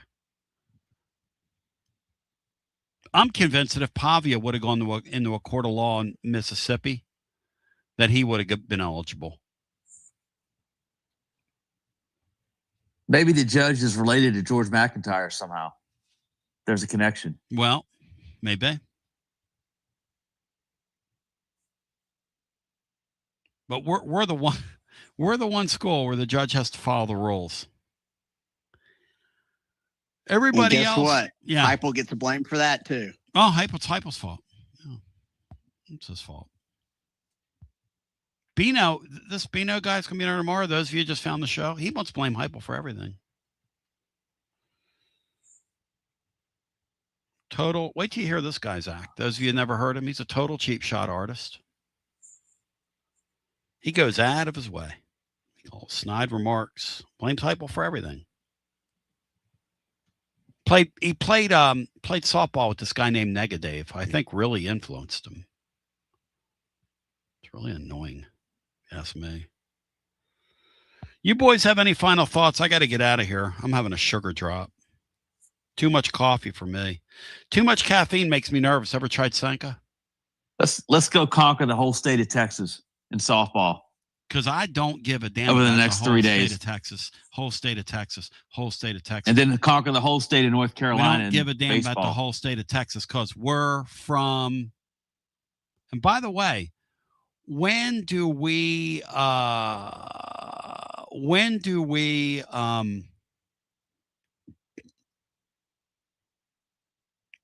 to A&M, Matt, after this? And does A&M get out of their regional? Kendall Rogers, close your ears. I think they do. I don't think USC's got enough hitting to outscore them. Even though A&M's not great on the mound, I think A&M probably wins that regional. Which, if Tennessee were to advance, they would go to College Station next weekend. Yes. On the way out, did either one of you watch Southern Cal last night in Carlsbad lose to Stanford in women's golf over on the Golf Channel? I did not, but I did see where like Eastern Michigan beat Texas. Eastern Michigan. Now that's an incredible story. That is the most, because you would think, now how is Eastern Michigan playing with these power teams, these power leagues? Here's how. They have somebody that was super successful in business that played there, that funds their program. They have several kids. I'm kidding you not. I'm kidding you not when I say this. It's interesting Matt brings that up. They have several players that live and train in California while attending Eastern Michigan online. No way. They fly to the matches and beat the dog shit out of everybody in their league, Matt. And then they got in the NCAA tournament and they were hammering people, and they hammered Texas. And then they acted like, well, it's Eastern Michigan. And their coach was like, yeah, it's just great working with this group of girls. I love them, this group of young ladies. It's like, dude, what are you talking about? I mean, no offense to you, but you guys gather on weekends to play pickup golf and your kids are training in California?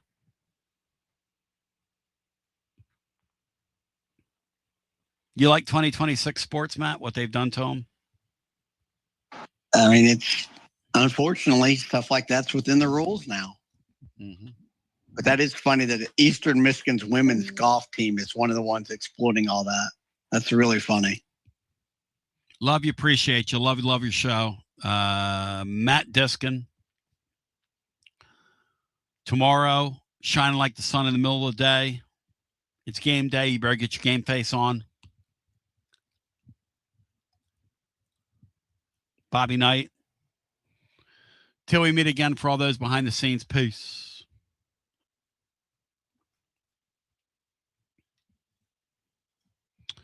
Ba-bum, bum, bum, ba-bum, bum, bum, bum, ba-bum, bum, bum, ba-bum, bum, bum, bum, ba-bum, bum, bum, bum. Bum, bum, bum, ba-bum, bum, bum, bum.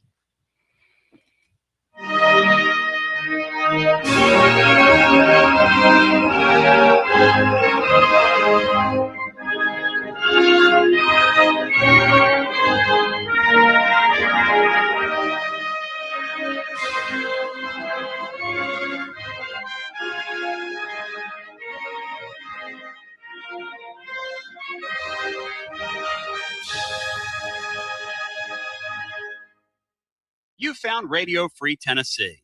Your Tony Basilio show will begin momentarily here at TonyBasilio.com and on your Tony Basilio app. And hey, do us a favor, spread the word.